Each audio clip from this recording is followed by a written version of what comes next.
안녕하세요. 저는 서울에 사는 30대 초반 여성입니다. 얼마 전까지만 하더라도 행복한 예비 신부로 장밋빛 미래를 꿈꾸고 있던 마냥 행복한 여자였죠. 하지만 지금은 이렇게 울면서 이곳에 사연을 쓰고 있네요. 저는 제가 여기 사연을 보낼 일이 절대 없을 거로 생각을 했는데 정말 사람 앞일을 모른다더니 제가 이러고 있을 줄은 정말 상상도 하지 못했습니다. 그러면 이제 제 이야기를 시작해 볼게요. 저는 흔히들 이야기하는 부잣집의 막내딸입니다. 위로는 오빠가 둘 있고 나이 차이도 꽤 나요. 그러니까 늦둥이인 셈이죠. 부잣집 막내딸의 위로는 오빠가 둘이 있는 늦둥이. 이것만 들으셔도 제가 집안에서 얼마나 많은 사랑을 받고 컸는지는 다들 아시겠죠? 정말로 모두가 부러워할 만한 환경에서 나고 자랐습니다. 어이구, 우리 혜민이 손이 왜 이렇게 차? 집안 온도를 높인다고 높였는데 보일러가 돌아가는 속도가 너무 느리네. 야, 이불 좀 가져와. 이렇게 얇게 입고 다니니까 감기 걸리지. 내가 두껍게 입고 다니라고 했지? 무슨 상황인지 아시겠어요? 제가 콜로 기침 한 번 했을 뿐인데 모두가 저를 호들갑을 떨었습니다. 그 정도였어요. 제가 집안에서 가족들에게 받는 사랑이 말입니다. 물론 행복했지만 때때로 숨이 막힐 때도 있긴 했어요. 배부른 소리 한다. 입만 열면 다 해줘. 너 아프다 소리 하나만 해도 지방에서 일하던 오빠가 날아와. 내가 내 주변에서 너보다 더 공주 대접 받으며 사는 애를 본 적이 없어. 그런데 뭐가 그렇게 숨이 막히고 답답해? 친구의 말에 제가 한숨을 푹 쉬었어요. 다들 그렇게 이야기하는데 나도 내 나름대로 고충이 있어. 그러니까 대체 무슨 고충? 어디 드러나 보자? 너무 내 사생활에 간섭을 많이 해. 그랬습니다. 저희 가족은 저를 한시도 가만히 내버려 두지 않았어요. 날마다 어디서 뭐 하니, 뭐 먹었니, 오늘은 언제 들어올 거니, 그 과도한 관심과 챙김은 때때로 숨이 막히기도 했죠. 물론 강요하거나 뭘 하라는 압박은 없었지만 말이죠. 그만큼 누리고 살잖아. 그러면 그 정도는 감수해야지. 그래서 말 잘 듣잖아. 정말로 저는 부모님의 말씀도 잘 듣고 오빠들의 이야기도 잘 들어주는 착한 딸, 착한 동생이었어요.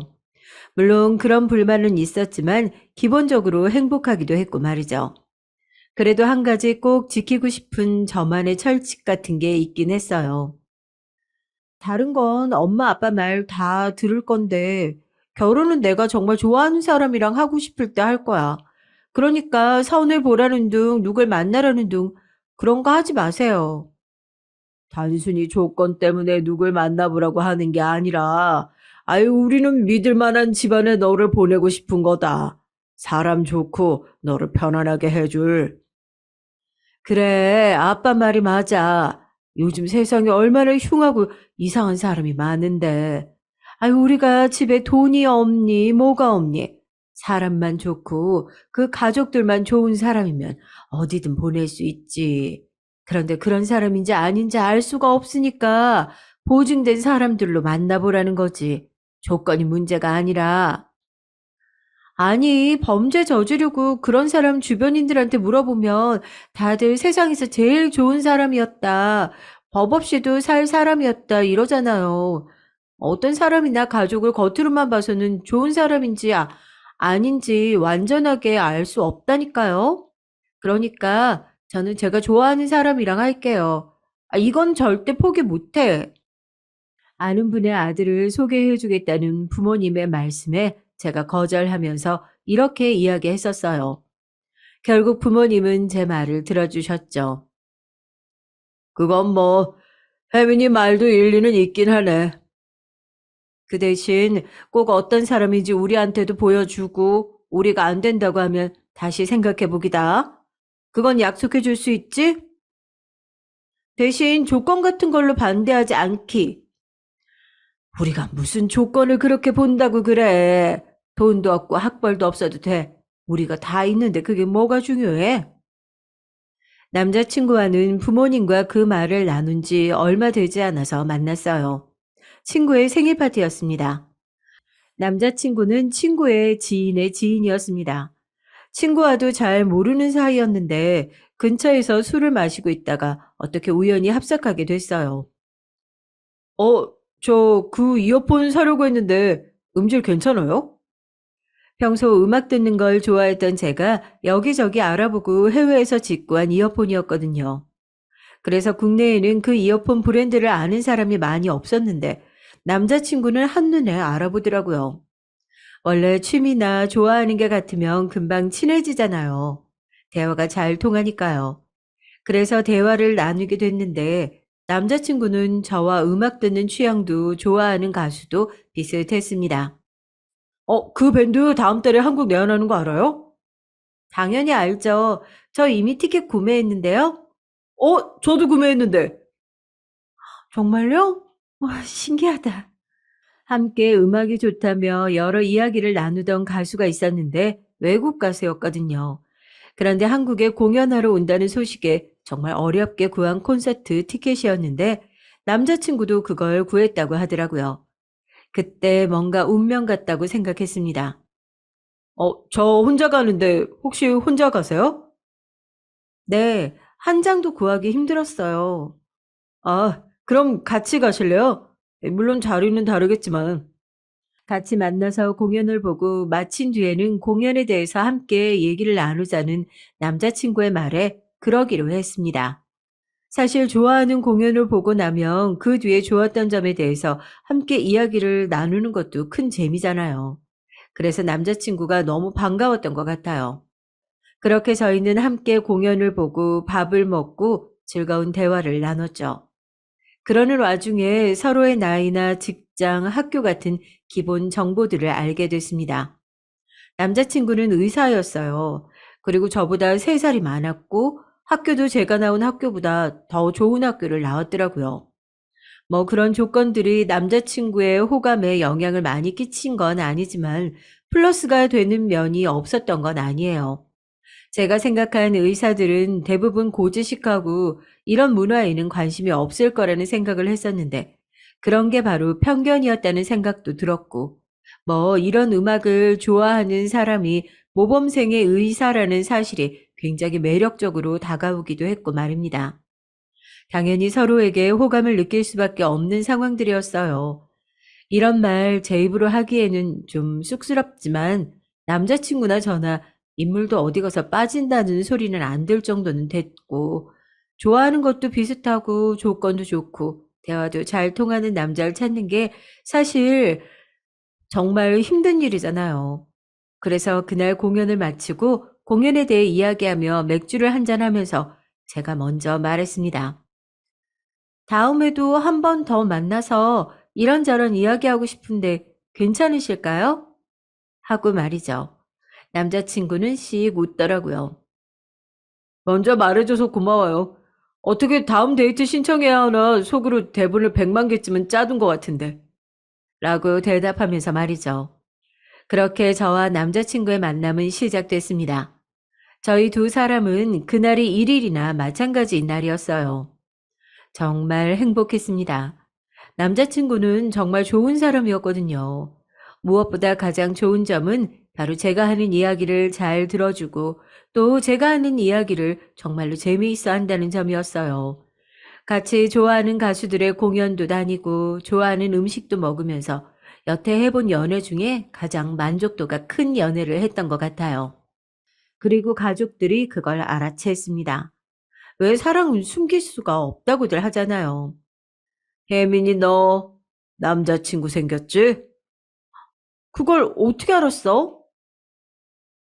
그걸 어떻게 모르냐? 맨날 입이 귀에 걸려서 나오고 약속 있다고 맨날 나가고 휴대폰 붙들고 살고 그러는데 오빠의 말에 머쓱해져서 머리를 긁었습니다.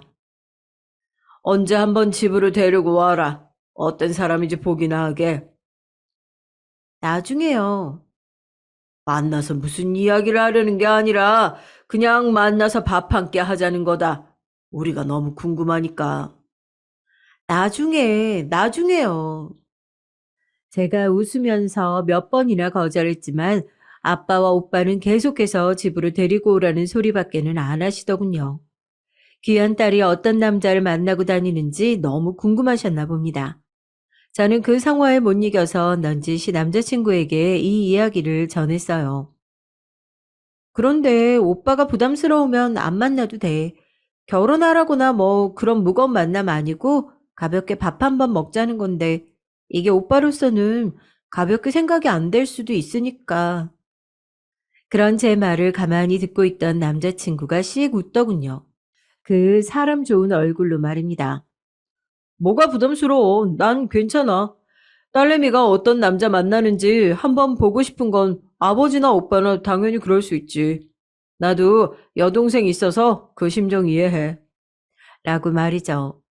물론 마음은 그렇지 않을지도 몰랐지만 그렇게 말해주는 남자친구가 정말 고마웠습니다. 그렇게 저희 가족과 남자친구의 첫 식사 자리가 마련됐어요. 인물이 아주 훤칠하구먼. 부모님 닮았나? 의사라고요? 개업은 했어요. 생각보다 더 멀쩡한 사람을 데리고 왔네. 어디서 만났어요? 부모님과 오빠는 남자친구를 상당히 마음에 들어 했습니다. 원래 저희 부모님이나 오빠는 본인 마음에 들면 관심이 매우 많아지고 마음에 안 들면 뭘 궁금해 하지도 않으셨거든요. 질문을 많이 한다는 것 자체가 남자친구가 상당히 마음에 들었다는 증거였어요. 외모는 아버지를 많이 닮았다는 소리를 듣고 지금은 대학병원에 있습니다. 개업은 아직 여력이 없어서 차차 할 생각이고요. 혜민이랑 혜민이 친구 생일 파티에서 우연히 만났어요. 남자친구가 아주 정중하고 다정한 말투로 그렇게 대답했고 부모님은 씩 웃으셨습니다. 합격이라는 표시였죠. 나중에 개업할 생각은 있고요.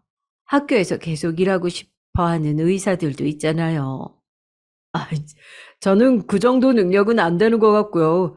학교에 오래 남아있으려면 사명감도 사명감이지만 무엇보다 그 정도 실력이 되어야 하는 거니까요. 나중에 남자친구가 돌아가고 부모님이 이렇게 이야기를 하셨던 게 기억이 나네요. 사람이 아주 겸손하고 생각도 깊고 말투도 나긋나긋하고 너무 마음에 드네. 내가 내 안목 믿으라고 했잖아. 그래서 결혼은 언제 할 거냐? 부모님은 남자친구를 보신 뒤부터는 결혼 언제 할 거냐고 재촉했습니다. 마음에 무척 들어서 그러신 거였어요. 요즘 그런 남자 귀하다. 그러니까 얼른 날 잡어. 쓸데없이 연애 길게 하고 그러지 말고 결혼부터 해. 응? 내가 봐도 괜찮더라. 하면서 말이죠. 물론 그 말을 남자친구에게는 전하지 않았어요. 부담스러워할 거로 생각했거든요. 그런데 남자친구는 제가 집에서 결혼을 재촉받고 있다는 사실을 이미 알고 있었습니다. 자기 혹시 나랑 결혼하기 싫어? 아니, 갑자기 그런 소리를 왜 해? 아니, 집에서 결혼하라는 이야기 듣는다며. 그런데 나한테는 아무 말도 없어서. 오빠가 그걸 어떻게 알아? 알고 봤더니 저희 큰오빠와 연락을 주고받는 사이더라고요. 두 사람이 친하게 지낸다는 사실에 너무 놀랐었습니다. 저는 혹시 남자친구가 기분이 나쁘지 않을지 걱정했지만 오빠들은 그럴 수 있다며 또 사람 좋게 웃어 넘기는 남자친구를 보며 아, 결혼할 거면 이 사람과 해야겠구나 확신을 가졌던 것 같아요. 그렇게 저희 두 사람의 결혼은 진행이 됐습니다. 그런데 남자친구는 고민이 있어 보이긴 했어요. 그래서 어느 날 제가 물었습니다. 이제 결혼까지 하기로 한 사이에 나한테 못할 말이 어디 있어? 제 말에 남자친구는 조금 망설이더니 말을 하더군요.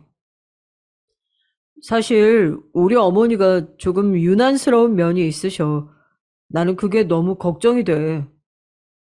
라고 말이죠. 남자친구의 어머니는 남자친구가 의사가 된 게 정말 이제 엄청난 업이라고 생각한다고 말이죠. 그만큼 아들이 자랑스러우신 거지. 그 정도가 아니셔. 내가 정말 대단한 집에 대단한 대접받고 장가가길 바라시거든. 우리 집 정도로도 눈에 안 찰까? 제가 진지하게 물었어요. 그랬더니 남자친구는 고개를 격하게 가로젓더군요. 아니, 차고 넘치지. 그런데 만약에 자기네 집이 이 정도로 잘 사는 걸 아시면 아마 어머니는 점점 더 많은 걸 요구하실 거야. 그러니까 적당히 괜찮은 정도로만 이야기하는 게 좋을 것 같아. 다 이야기하지 말고. 그러니까 남자친구 말은 저희 집이 이렇게 부자인 걸 남자친구의 어머니가 아시면 아주 많은 것들을 달라고 하실 것 같으니까 그 정도는 아닌 걸로 이야기하자는 거였습니다. 사실 어느 정도를 예단이나 혼수로 달라고 하실지 감이 안 잡히긴 했지만 저는 결혼의 허례허식 같은 걸 싫어하는 타입이었거든요. 그런 남자친구도 마찬가지였고 말입니다. 그래서 남자친구의 그 의견에 동의했어요. 그리고 처음 남자친구 부모님께 인사를 간 날 그러기로 한 걸 너무 다행이라고 생각했습니다. 그래, 아버님이 사업을 하신다고? 얼마나 크게 하시나? 아, 엄청 크게 하는 건 아니고 그냥 조금 여유로운 정도예요. 1년에 얼마 정도 버시는지 이런 건 알 거 아니니? 자식들한테 그런 이야기를 안 해주시니까 잘 몰라요. 그냥 빚이 없고 먹고 싶은 거 하고 싶은 거 다 할 정도 되는 딱 그 정도예요. 막 엄청나게 재산이 많고 그런 건 아니고요. 서울에 건물이나 땅 같은 게 있으신 거는 아니고 사실 저희 부모님은 서울에 건물이 몇 채는 있으셨거든요. 제가 남자친구를 바라보니 남자친구는 조용히 말하지 말라는 식의 표정을 짓더라고요. 그래서 제가 고개를 저으며 남자친구의 어머니를 바라봤습니다. 그 정도는 아니에요. 그랬더니 남자친구의 어머니는 대놓고 실망하는 기색이 역력하시더군요. 서울에서 사업하신다는 분이 건물 한 채 없어서야 그게 사업이니? 그냥 작은 구멍가게겠지. 사람을 앉혀놓고 얼굴을 앞에 두고 그런 이야기를 하시는 분이시더라고요. 솔직히 그런 부모님 밑에서 남자친구 같은 아들이 나고 자란 게 기적 같다고 지금은 생각하고 있습니다. 딸내미 시집 간다고 하면 집 해주실 정도는 되세요. 그 정도는 뭐 의사 사위 보면서 당연히 해줘야 하는 거고 집 하나도 안 해주고 의사 사위 보려는 게 도둑놈 심보지. 그러면서 남자친구의 어머니는 한숨을 쉬시더군요. 의사 사위 데리고 가려면 적어도 집, 차, 병원 이 정도는 해줘야 하는 건데 제가 너무 노골적인 그 말에 당황하고 있는 사이 남자친구가 작게 한숨을 쉬더니 자신의 어머니에게 말했습니다. 요즘 의사들 예전 같지 않다고 제가 몇 번이나 말했잖아요. 그리고 그게 무슨 대단한 것도 아닌데 왜 자꾸 뭘 바라세요? 대단하게 아니긴 뭐가 아니야. 내가 밖에서 우리 아들 의사라고 하면 사람들이 얼마나 대접해 주는데. 혜민이 부모님들도 저 대접해 주세요. 그건 당연한 거고. 모르겠다. 너 알아서 해라. 남자친구의 어머니는 그렇게 말씀하시고는 그날은 그 이후로 아무 말도 하지 않으셨어요. 아, 아니네요. 나갈 때 제 전화번호를 물어보시긴 하셨어요. 어딘가 불길한 예감이 들었지만 또 안 알려드릴 수가 없잖아요. 그래서 알려드렸습니다.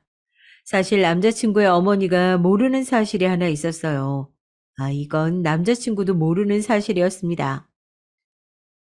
개업을 할 생각이면 일찍 자리를 잡아야지. 갑자기 그게 무슨 말이세요? 네 아버지가 강남에 땅 몇 곳 다 봐놨대. 네? 저희 부모님은 이미 남자친구에게 병원을 해줄 생각으로 강남에 땅을 보러 다니고 계셨던 겁니다. 심지어는 목이 좋은 곳들은 이미 건물들이 다 올라가 있으니까 차라리 건물을 하나 사서 허물고 다시 짓는 것도 방법 아닌가 싶은데 나도 생각해 봤는데 그게 제일 좋을 것 같다. 마음에 드는 자리에는 이미 오래된 건물이 하나 있다며 그 건물을 사서 허물고 새 건물을 짓겠다는 엄청난 이야기를 하시는 바람에 제가 뜯어 말렸어요. 나중에 필요하면 이야기하겠다고. 지금은 너무 과하다고 말입니다. 아유, 이게 뭐가 과해? 너 생각해봐라. 우리 집 재산이 얼만데 이 정도가 과한 거니? 그래도 오빠는 부담스러워 할 거니까. 이제 우리 집 사위인데 우리 집 사람들한테 익숙해져야지. 아니, 그래도 건물을 사서 허물고, 이런 건 너무 과하잖아. 좋은 자리가 없는데. 네가 몰라서 그렇지. 병원은 자리가 정말 중요해. 아니, 그걸 모르는 게 아니고. 저희 부모님과는 이미 말이 통하지 않는 상태였습니다. 무조건 병원을 해주겠다는 그 생각 하나로 이미 머릿속이 가득 찬 상태였어요. 제가 남자친구에게 조심스럽게 이 말을 꺼냈더니 남자친구도 굉장히 당황스러워 하더라고요. 아, 나 아직 병원 그만둘 생각 없는데. 조금 더 다니다가 할 생각인데. 건물 허물고 새로 짓는데 시간이 좀 걸리니까 그 안에만 해결하면 된다고 하시더라고. 지금 말이 안 통해. 그러면 내가 한번 뵙고 이야기해볼게. 하지만 남자친구의 설득도 소용이 없었어요. 요즘 시대가 어느 시대인데 개업하려면 빨리 해야 한다. 그리고 우리 가족이 되는 건데 이런 걸로 부담스러워 할 필요 없다. 우리는 정말 가진 게 돈뿐이다 하면서 남자친구를 설득했습니다. 남자친구는 여전히 부담스러워했지만 그렇게까지 말하는 저희 부모님을 이길 재간이 없었어요. 결국은 반쯤 동의를 하고 그 대화가 끝이 났어요. 대단하시지? 어, 장난 아니시다. 집도 무슨 150평짜리를 봐주신 걸 내가 말리고 말려서 반쯤 되는 걸로 줄였어. 신혼인데 넓은 집에 살면 손주 늦게 보실 수 있다는 말에 결국 져주시더라. 제가 고개를 절레절레 저으며 한숨을 쉬었어요. 남자친구는 이런 집은 정말 듣지도 보지도 못했다면서 부담스럽지만 친구들이 들으면 배부른 소리 할 것 같다며 아무에게도 말을 하지 못할 것 같다고 하더군요. 그냥 그렇게 웃어 넘겼습니다. 저희 부모님은 남자친구를 만나고 그 다음부터는 남자친구가 동의했다고 생각하고 그 병원을 사서 입주자들을 다 내보낸 뒤 허물기 시작했어요. 그런 행동력은 정말 타의 추종을 불허할 만큼 재빠르셨습니다. 가끔 왜 우리 부모님이 부자가 되었을까 생각해 본 적이 있는데 그럴 때 많이 느꼈던 것 같아요. 저 말도 안 되는 결단력과 실행력 말입니다. 그리고 남자친구의 병원이 될 건물이 올라가는 동안 아주 많은 일들이 있었어요.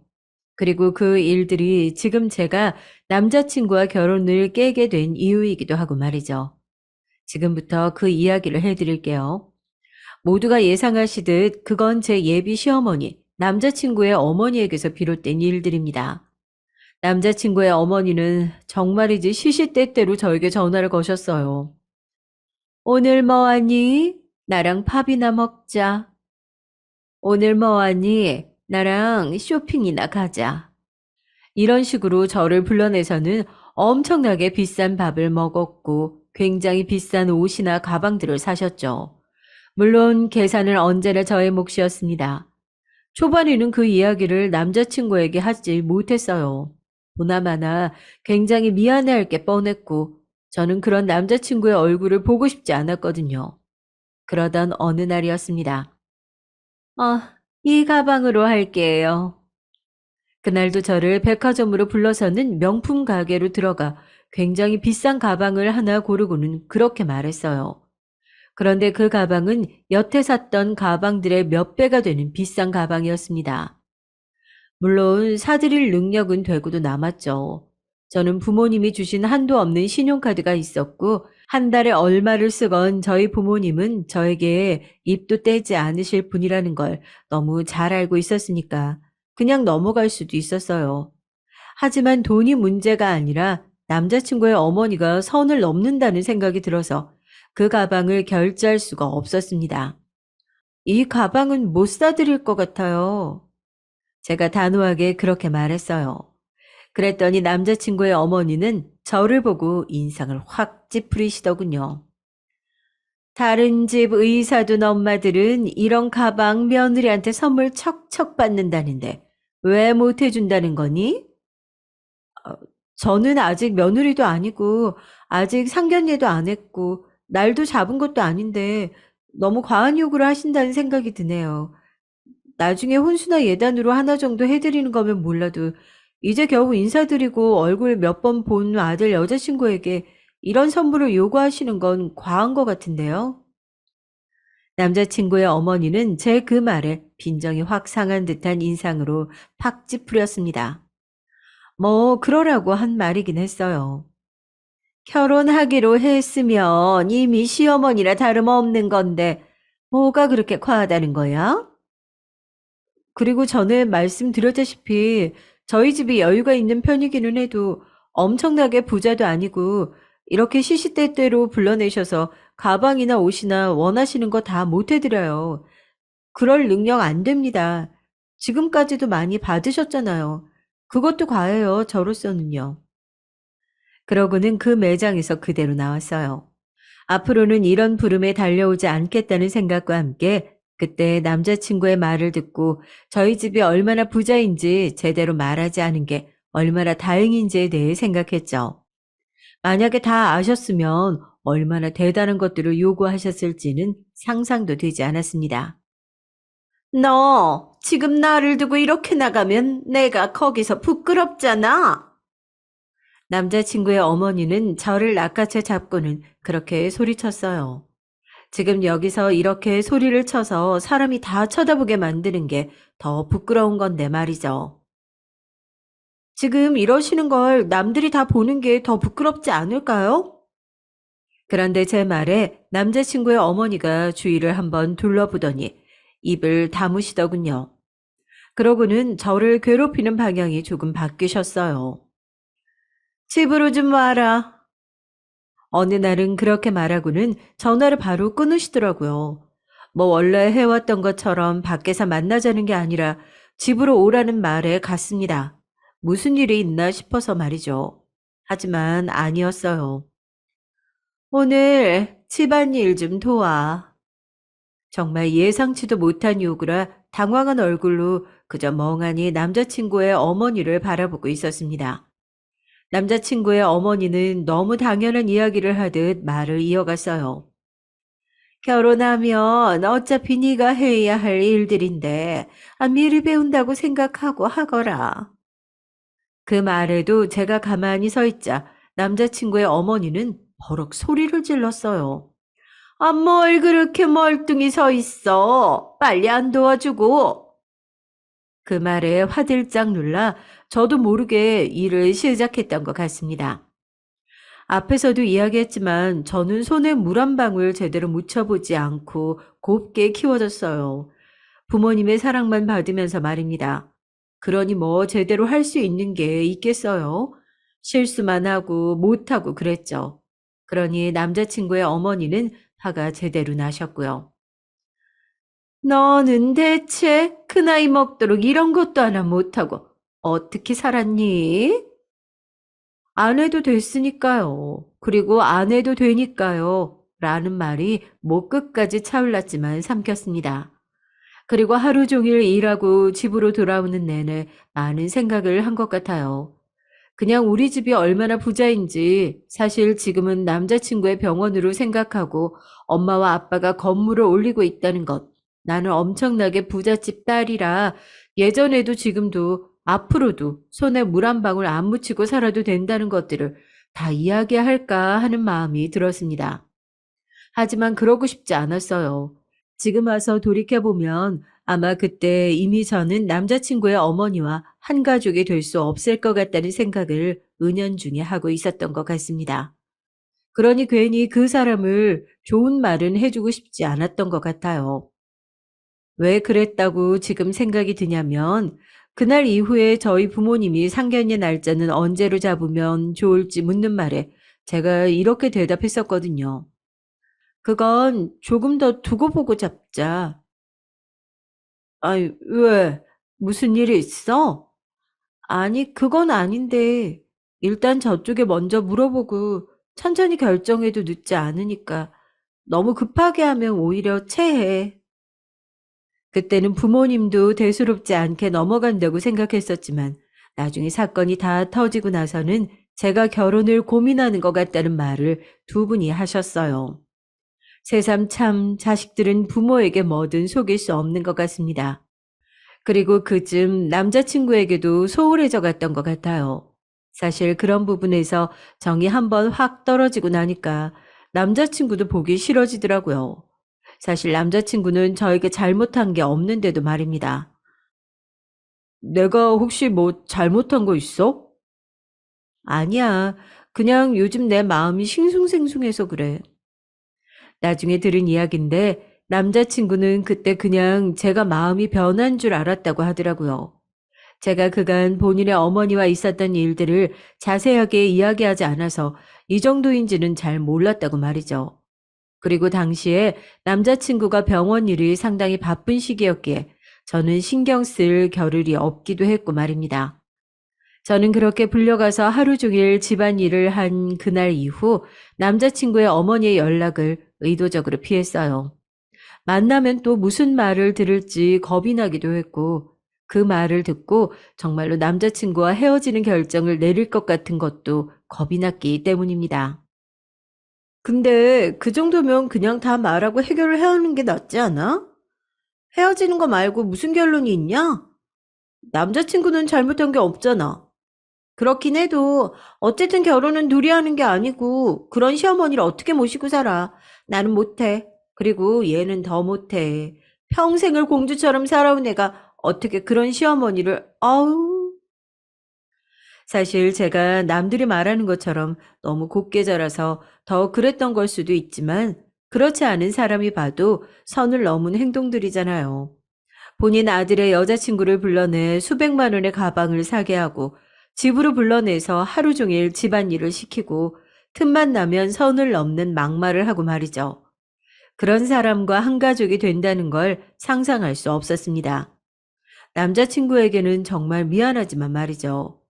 제 생각이 어느 정도 정리가 된 다음 남자친구에게 이야기했어요.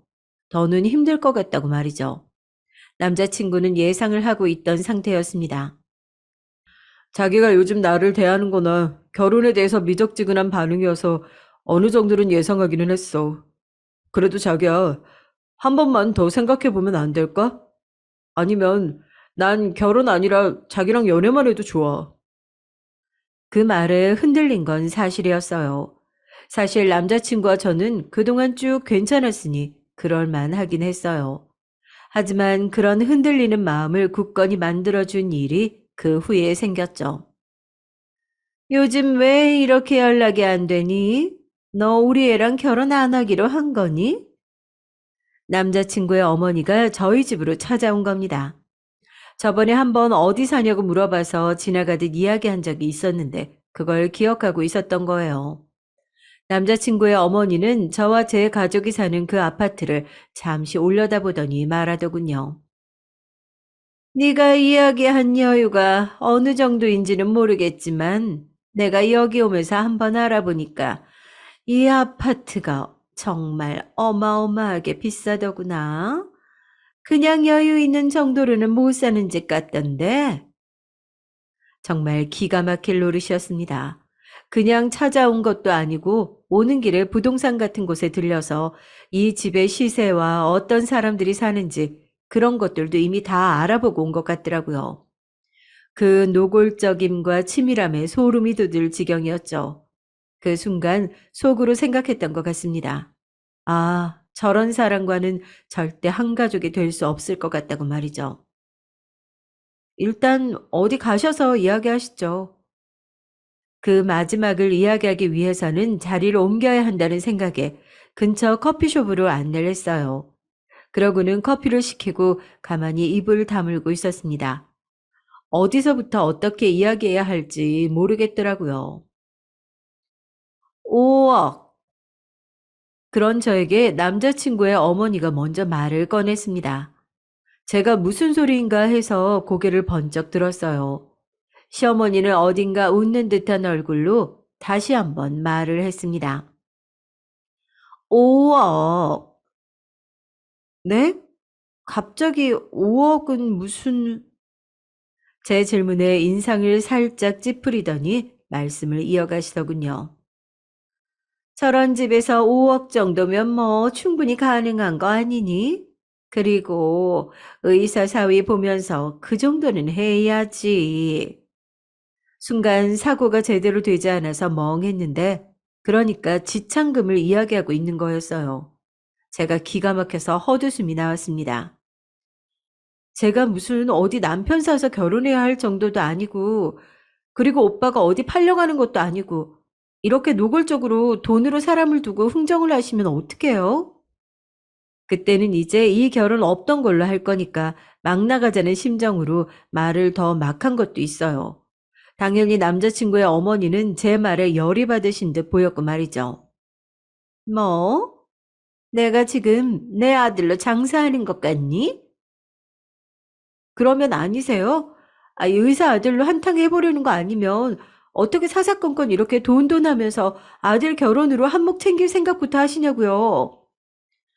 너 내 아들이랑 결혼 안 할 거니? 그래서 이렇게 막 나가기로 한 거야? 그 말에 제가 살짝 크게 소리를 질렀습니다. 네. 그런 제 대답에 남자친구의 어머니가 놀란 듯 움찔했어요. 안 해요. 아무리 생각해도 어머니 같은 분이랑 가족 될 수 없을 것 같다는 결론을 내렸습니다.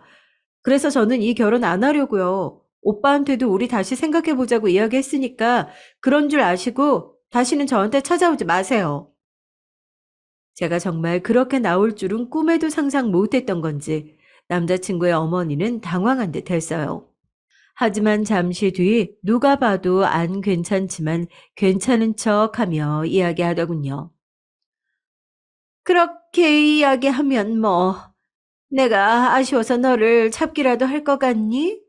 내 아들 정도면 너 같은 애들은 줄을 섰어. 겨우 몇백만 원짜리 가방 몇 번이랑 집안일 좀 시킨 걸로 이렇게 결혼을 하느니 마느니 하는 너 같은 애는 나도 싫다. 고맙다, 고마워. 그런데 그 순간 어딘가에서 아는 목소리가 들려왔어요. 이게 다 무슨 일이야? 순간 제가 굳었습니다. 간구하고 있었어요. 그 커피숍이 엄마의 단골 커피숍이라는 사실 말입니다. 설마 만날까 했는데 그 설마가 사람을 잡더군요. 만났어요. 엄마를 말이죠. 이게 다 무슨 소리야, 응? 엄마의 얼굴은 한 번도 본 적이 없는 남자친구의 어머니가 무슨 일인가 싶은 얼굴로 그 자리에서 사태 파악을 하고 있었습니다. 제가 어색하게 웃으며 말했어요. 엄마 왔어? 그제야 제 엄마라는 사실을 안 남자친구의 어머니가 살짝 당황한 표정을 지었어요. 하지만 이내 오히려 뻔뻔하게 본인의 말을 시작했습니다. 아, 혜민이 어머니 되세요? 저는 우영이 애미 되는 사람입니다. 네, 그래 보이네요. 엄마는 이미 어느 정도 사태 파악을 끝낸 듯 굉장한 고자세로 남자친구의 어머니에게 말했어요. 엄마의 그 태도에 남자친구의 어머니가 살짝 움츠리는 게 보였습니다. 그런데 무슨 일로 우리 아이에게 소리를 치는지, 그리고 그동안 몇백만 원짜리 가방을 사줬다는 건 또 뭐며, 또 우리 애를 데려다가 일을 시켰다는 건 무슨 소리세요? 제 며느리가 될 아이니까 미리 신부 수업 좀 시킨 걸로 얘나 어머니나 유난히 좀 심하시네요. 유난이라니, 내가 우리 애 손에 물 한 방울 안 묻히고 키웠는데, 어차피 나중에 시집 가면 다 해야 하는데, 언제까지 그렇게 키울 수는 없잖아요. 그게 무슨 소리예요? 시집 가면 얘가 일을 왜 해요? 사람을 쓰지? 엄마의 그 말에 남자친구 어머니가 멈칫했습니다. 아니, 늘 이야기하지만 우리 집은 가진 게 돈밖에 없는 집이에요. 그래서 집에서 귀한 막내딸을 손에 물 한 번 안 묻히고 금이야 오기야 키웠는데 손에 물 묻히게 하는 집안으로 시집을 보내겠어요? 남자친구의 어머니는 그쯤부터 눈에 띄게 당황을 한 게 보였습니다. 그렇게 돈돈거렸는데 가진 게 돈밖에 없다는 엄마의 말에 당황할 법도 했죠. 그리고 5억을 해달라니 그게 무슨 소리예요? 이번에는 제가 대답했습니다. 아니, 결혼하려면 5억을 달라고 하시더라고요. 어머, 5억? 지금 건물이랑 5억을 더 달라고? 그 말에 남자친구의 어머니가 재빨리 되물었어요. 건물이라니요? 모르세요? 저랑 제 남편이 지금 예비사위 주겠다고 강남에 건물 하나 사서 허물고 다시 짓고 있는데 거기에 병원 차리라고요. 엄마는 그렇게 말하며 오늘 공사 과정을 보고 왔다며 찍어온 사진들을 내려놨습니다. 어느새 어느 정도 지어진 건물은 누가 봐도 자리나 규모가 좋다는 걸 알 수 있었죠. 제가 그 사진을 내려다보며 말했어요. 이거 다시 팔아야겠다, 엄마. 그래, 지금 상황 보니 그래야겠네. 아휴, 우여인가 사람이 참 좋아 보여서 마음에 쏙 들었는데. 엄마는 그렇게 말하며 고개를 저었습니다. 그러고는 저를 잡으며 말했죠. 집에 가자. 그리고는 남자친구의 어머니를 향해 말했습니다. 우리 애 당신 같은 시어머니 있는 집으로는 내가 절대 못 보내니까 5억이고 나발이고 돌아가세요. 그리고 뭐? 의사 아들이면 내 딸 같은 애들은 줄을 선다고? 내가 알기로 이 근방에 우리 집보다 돈 많은 집 없고, 그리고 우리는 우리 집 사위 되겠다는 집안들이 얼마나 어마어마한 줄 알아요? 의사가 아니라 병원장 아들도 있어. 어디서 우리 딸을 무시해? 남자친구의 어머니는 계속 하얗게 질린 얼굴로 가만히 있다가 사태 파악이 끝난 듯 갑자기 태도를 바꿨습니다. 아우, 화가 미안하다. 아우, 어머니, 제가 죄송합니다. 갑자기 변한 그 태도에 저와 엄마가 멍해져서 남자친구의 어머니를 바라봤죠. 남자친구의 어머니는 심지어 그 자리에서 무릎까지 꿇으셨어요. 내가 너무 잘못했다. 아우, 제가 너무 죄송해요. 앞으로는 절대 이런 일 없도록 할 테니까 한 번만 용서해 주시고 다시 생각해 주세요. 아유, 제가 잘못한 거지. 우리 아들은 죄가 없지 않습니까? 이 애미 때문에 사랑하는 사람이 헤어지게 됐다고 하면 평생 저를 얼마나 원망하겠어요. 그러니까 한 번만 용서해 주세요. 부탁한다, 얘야. 응? 그러면서 빌기 시작하더군요. 당황했지만 저는 이미 그럴 생각이 없었습니다. 그리고 누가 봐도 저희 집 재산을 알게 되어 그러는 게 제 눈에도 엄마 눈에도 많이 보였거든요. 그 원망 들으시며 사세요. 저는 그 댁이랑 사돈 될 생각이 없습니다. 가자. 엄마는 그대로 저를 끌고 집으로 갔어요. 그리고는 오늘 있었던 이야기를 아빠와 오빠들에게 다 했습니다. 저희 집은 언제나 비밀이 없거든요. 당연히 아빠와 오빠도 노발대발했고 이 결혼을 없던 일로 하는 걸로 정리가 됐죠. 그래도 이왕 건물은 샀으니까 거기에 너도 뭐 하나 해볼래? 라고 아빠가 농담으로 물어봤던 기억이 납니다. 저희 집은 그렇게 금방 정리가 됐어요.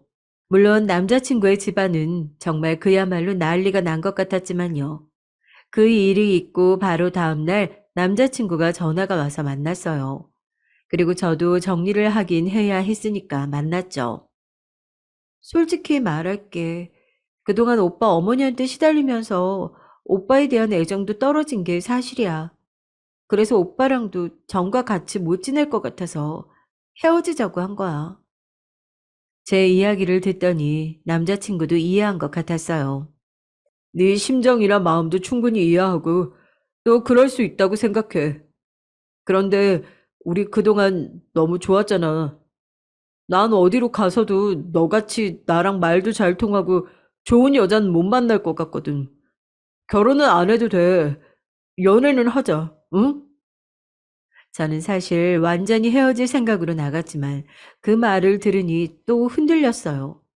사실 남자친구의 말처럼 이렇게 대화 잘 통하고 서로 맞는 사람을 만나는 게 쉽지 않은 일이긴 했으니까요. 하지만 그런 생각마저도 얼마 가지 못했어요. 내가 정말 잘못했다. 다시 한번 생각해주면 안 되겠니? 어? 내가 우리 아들 볼 면목이 안 서서 그래. 만약에 네가 죽은 듯이 살라면 죽은 듯이 살고 평생 얼굴 보지 말자고 해도 그렇게 하마. 제발 파혼 이야기만은 하지 말아다오, 응? 누가 봐도 아들을 위해서가 아니라 저희 집 재산이 아까워서 다시 한번 빌려온 남자친구의 어머니 모습에 저는 저 사람과 엮여서는 안 된다는 생각이 강해진 겁니다.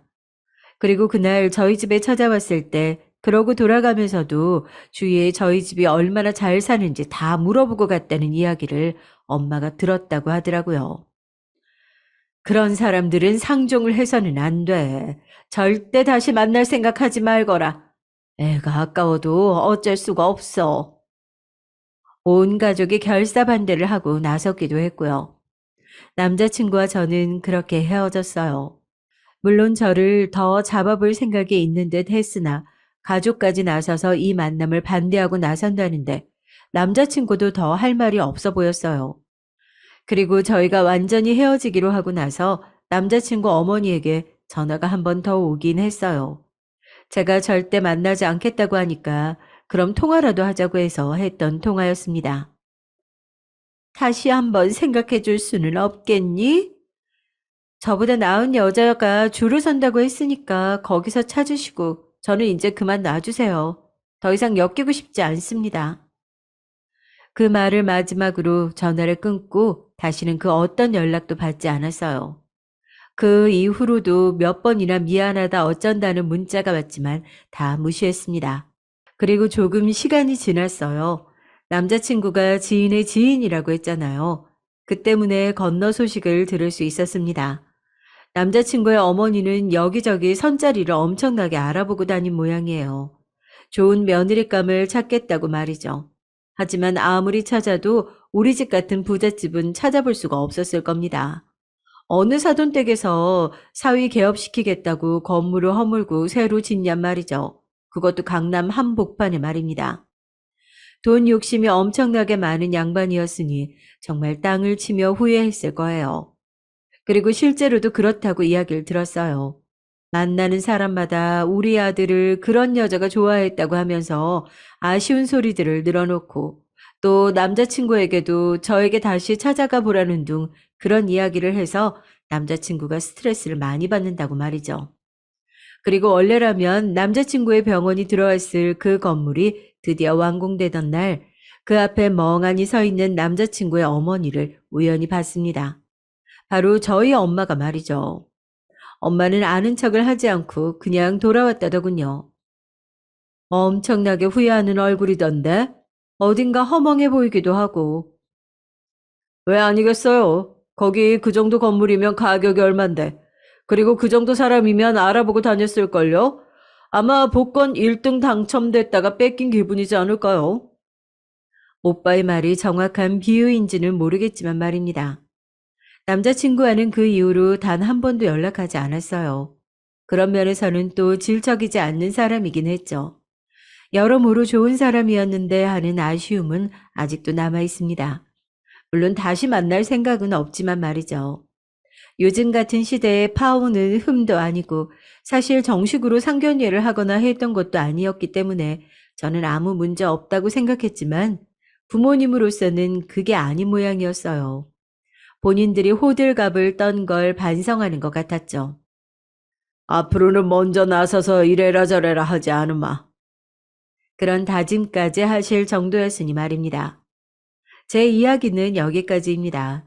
물론 더 기가 막힌 일들을 많이 겪기는 했지만 하나하나 다 쓰자니 이미 헤어진 사이에 뭘 그렇게 세세하게 쓰나 싶어서 조금 줄이긴 했어요. 그럼에도 이야기가 너무 길어졌네요. 긴 이야기 들어주셔서 감사해요. 저는 이만 글을 줄일게요. 안녕하세요. 출근하면서 유튜브 사연 코너를 가끔씩 보곤 했었는데 이렇게 제 이야기가 올라가는 날도 오네요. 막장과는 거리가 먼 재미없는 인생이라고 생각했는데 역시 오래 살고 볼 일이란 건 정말 존재하나 봐요. 여러분들의 고단한 출퇴근길에 저의 사연으로 짧게나마 인생의 스펙타클한 즐거움을 대리 경험해 보시길 바라며 이렇게 글을 남깁니다. 전 올해 34살이 되어 진정한 30대 중반으로 입성한 유부녀예요. 지금은 서울에 살고 있고요. 결혼한 지는 2년 차인데 아직은 신혼의 재미를 까먹지 않고 즐기던 부부죠. 아니, 그랬었죠. 얼마 전까지만 해도. 저는 케이크 만드는 일을 하다 1년 전쯤 제 이름으로 수제 케이크 가게를 내고서 단골을 차근차근 모아가는 중입니다. 최근엔 직원도 한 명 생겼고요.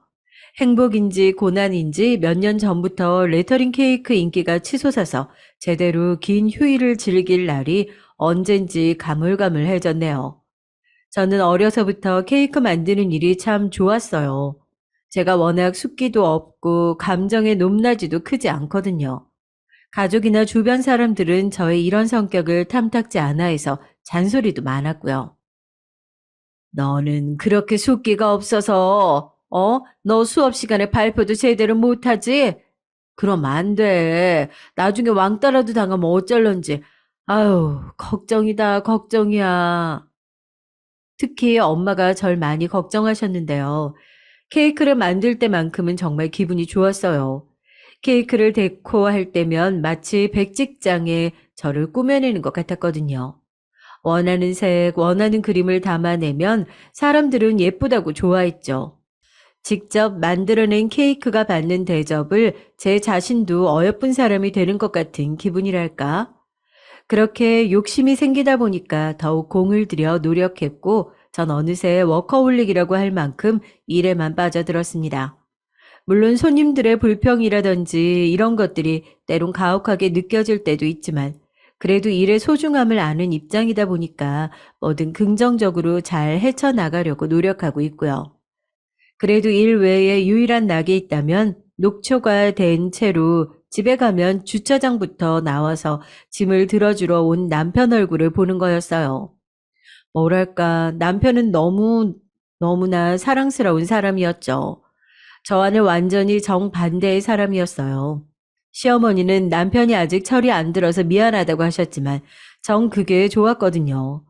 강아지 같은 모습에 매일 감정 표현을 넘치듯이 하고 자존심 부릴 줄도 모르고 특유의 해맑음으로 항상 웃게 만드는 사람.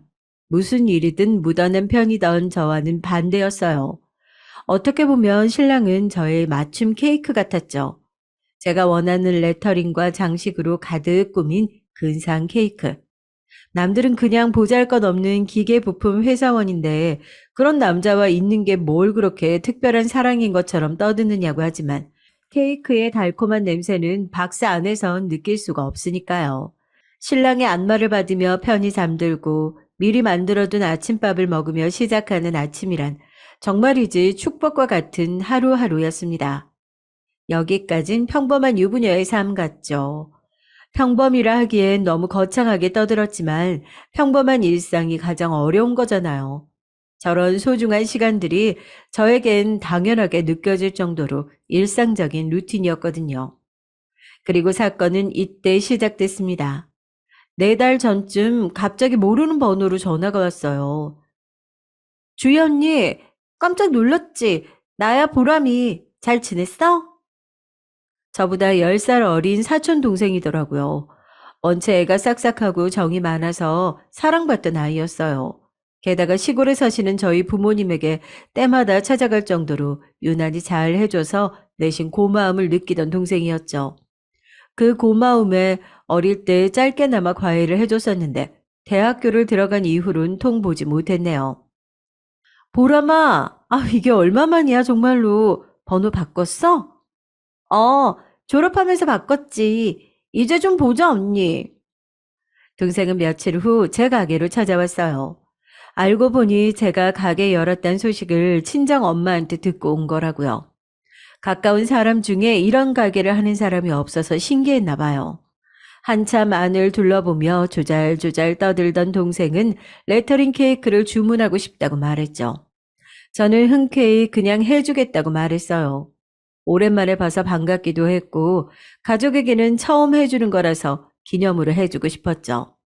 친구 생일 파티 때 가져갈 거라기에 꼬박 하루 동안 틈틈이 신경 써서 만들어 주었고요. 아니나 다를까 동생은 너무나 좋아했고요. 그 모습을 보니 대학교 졸업반이어도 애기는 애기더라고요. 지금 생각해 보니 그때의 미소조차 전부 거짓 같긴 하네요. 그 후로 동생은 종종 가게를 찾아와서 케이크를 부탁했습니다. 저는 돈 한 푼 받지 않고 매번 정성스럽게 만들어줬어요. 동생이 바득바득 돈을 주겠다고 했지만 더 커서 한 번에 갚으라고 거절했죠. 그러다 하루는 연말 시즌이라 일이 너무 밀려 있었던 시기에 불쑥 찾아와 남자친구에게 줄 케이크를 만들어 달라고 하더라고요. 연락도 주지 않고 대뜸 찾아와서 본인이 그린 시안을 내미는 게 사실 조금 불편했지만 일단 알겠다고 했습니다. 그래, 근데 일단 언니가 주문 받아놓은 게 있어서 그거부터 하고 만들어줄게. 그리고선 당장 밀린 작업부터 하고 있는데 그날은 이상하게 동생이 옆에 앉아서 절 가만히 바라보고 있더라고요. 왜 집에 안 가냐고 물었더니 남자친구가 케이크를 안 좋아해. 그러니까 특별히 신경 써서 맛있게 잘 부탁할게. 라고 하더군요. 그래, 알았어. 되면 연락할게. 이제 가. 만난 지 2주 됐다던 남자친구의 입맛까지 맞춰달라는 말에 왠지 짜증이 치솟아서 이만 가라고 등 떠밀었습니다. 그날 저녁에 집에 가서 남편한테 사촌동생 이야기를 하니까 어려서 그럴 수도 있지 않느냐고 하더라고요. 그러지 않던 사람이니까 무슨 일이 있는지 잘 살펴주라면서요. 남자친구와 싸웠냐고 물어볼까 하다가 말았어요. 애기들 싸움에 내가 끼어드는 것도 우스우니까요. 그러다 며칠 후에 시어머니가 찾아오셨습니다. 평소엔 안 먹던 웬 값비싼 육포랑 견과류 세트를 가져오셨더라고요. 평소에도 살뜰히 챙겨주시는 분이니까 감사하다고 인사하고 냉장고에 넣고 있었죠. 그런데 그거 보람이가 줬다. 알고 있지? 옆에서 시어머니 말씀을 듣고 깜짝 놀랐어요. 얼마 전 가게에 저 없이 직원만 있을 때 사촌 동생이 또 찾아갔던 모양이더라고요. 그때 시어머니도 마침 오셨던 거예요. 동생이 자신을 소개하면서 어머님께 먼저 친근하게 다가갔고 어머님도 그게 싫진 않으셨던 것 같아요. 수다가 길어져서 근처 카페까지 갔다나 저와도 그런 곳에 간 적 없던 어머님이 오히려 더 신기했던 것 같네요.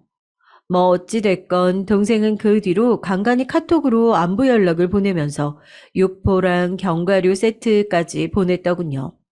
무슨 돈으로 보낸 건지, 거기다 왜 그렇게까지 한 건지 좀 의아한 마음이 들기도 하고, 어쨌든 뭔가 찜찜했지만 동생한테 연락은 따로 하지 않았습니다. 친한 사촌 언니의 사돈이어서 그런 거겠지, 그러다 말겠지 했거든요. 설마. 그러던 어느 날부터 남편이 연초 일이 많아졌다면서 마중을 나오지 않았어요. 아침도 건너뛰고 얼굴을 마주하기가 점점 힘들어졌어요. 저는 제 일이 많아서 그런 건가 싶은 마음에 직원을 한 명 더 두고 집안일에 더 신경을 쓰기로 했습니다. 열심히 노력했어요. 모든 면으로요. 그런데 문제는 그게 아니었나 봐요. 남편은 점점 더 이상해져만 갔습니다. 가만히 있는 저에게 답답하다며 짜증을 내고 집에만 오면 생기를 잃은 것 같다는 등 일부러 내 기분을 상하게 하는 건가 싶은 언행을 반복했거든요. 왜 그래? 아니, 밥이 좀 쉰 것 같아서. 밥이? 아니, 그럴 리가 없는데. 야, 먹어봐. 응? 괜찮은데?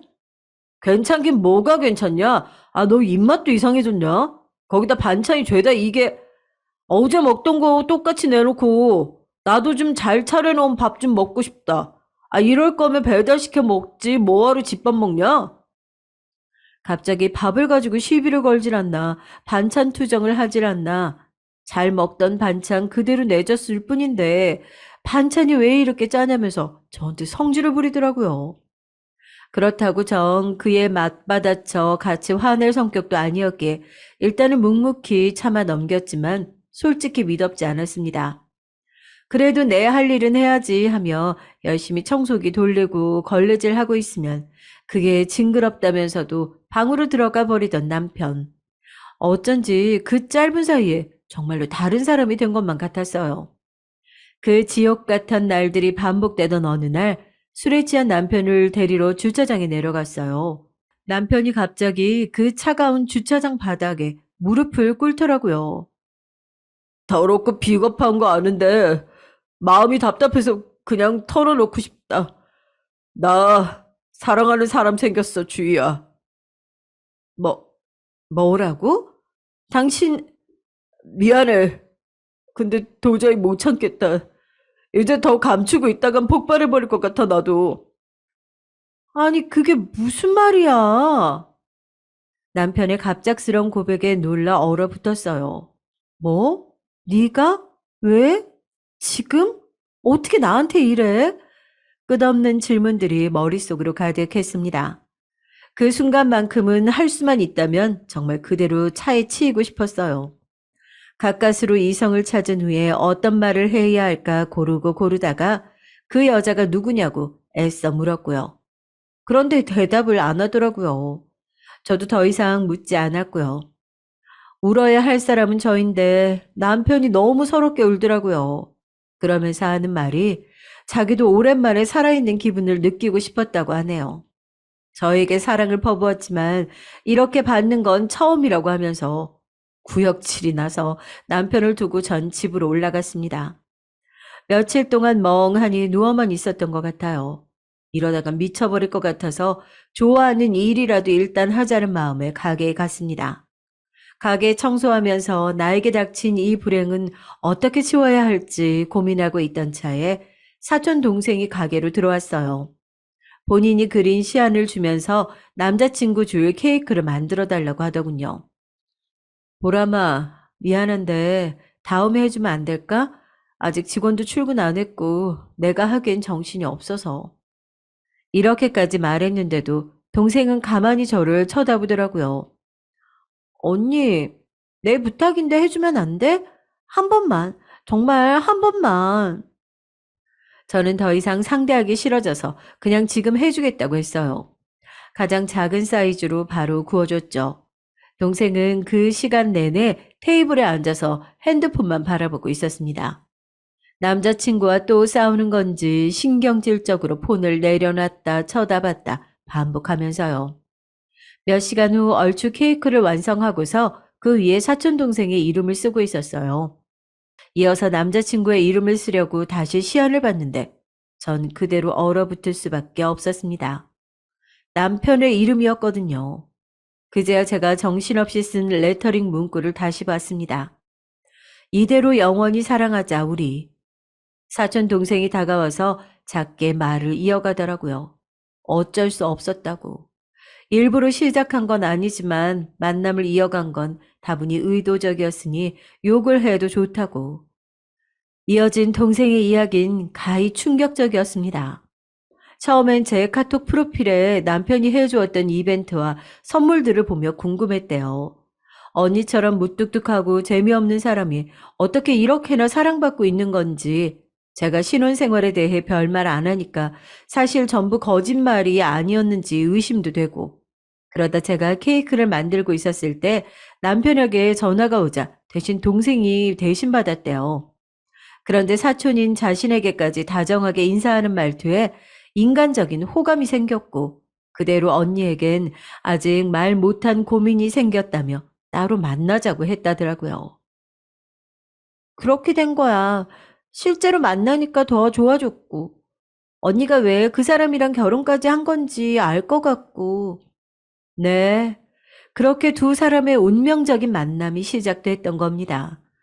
동생은 자신은 별거 한 거 없고 최선을 다해 사랑해 주기만 했대요. 자신이 어려서 또는 예뻐서가 아니라 그냥 열심히 정성 들여 사랑해 준 거라고. 남편과 동생은 저와 가족이었던 서로를 너무나 쉽게 받아들였고 또 가족이었던 저를 너무나 쉽게 버린 거였습니다. 만들었던 케이크를 사촌에게 던지고 싶은 마음을 꾹 참고 물었어요. 도대체 나한테 왜 이러는 거냐고. 작정했다고밖에 설명이 안 된다고. 그런데 그게 맞대네요. 동생은 어릴 적부터 저를 좋아했지만 아무리 표현해도 무덤덤한 제가 이상하게 얄밉고 미웠대요.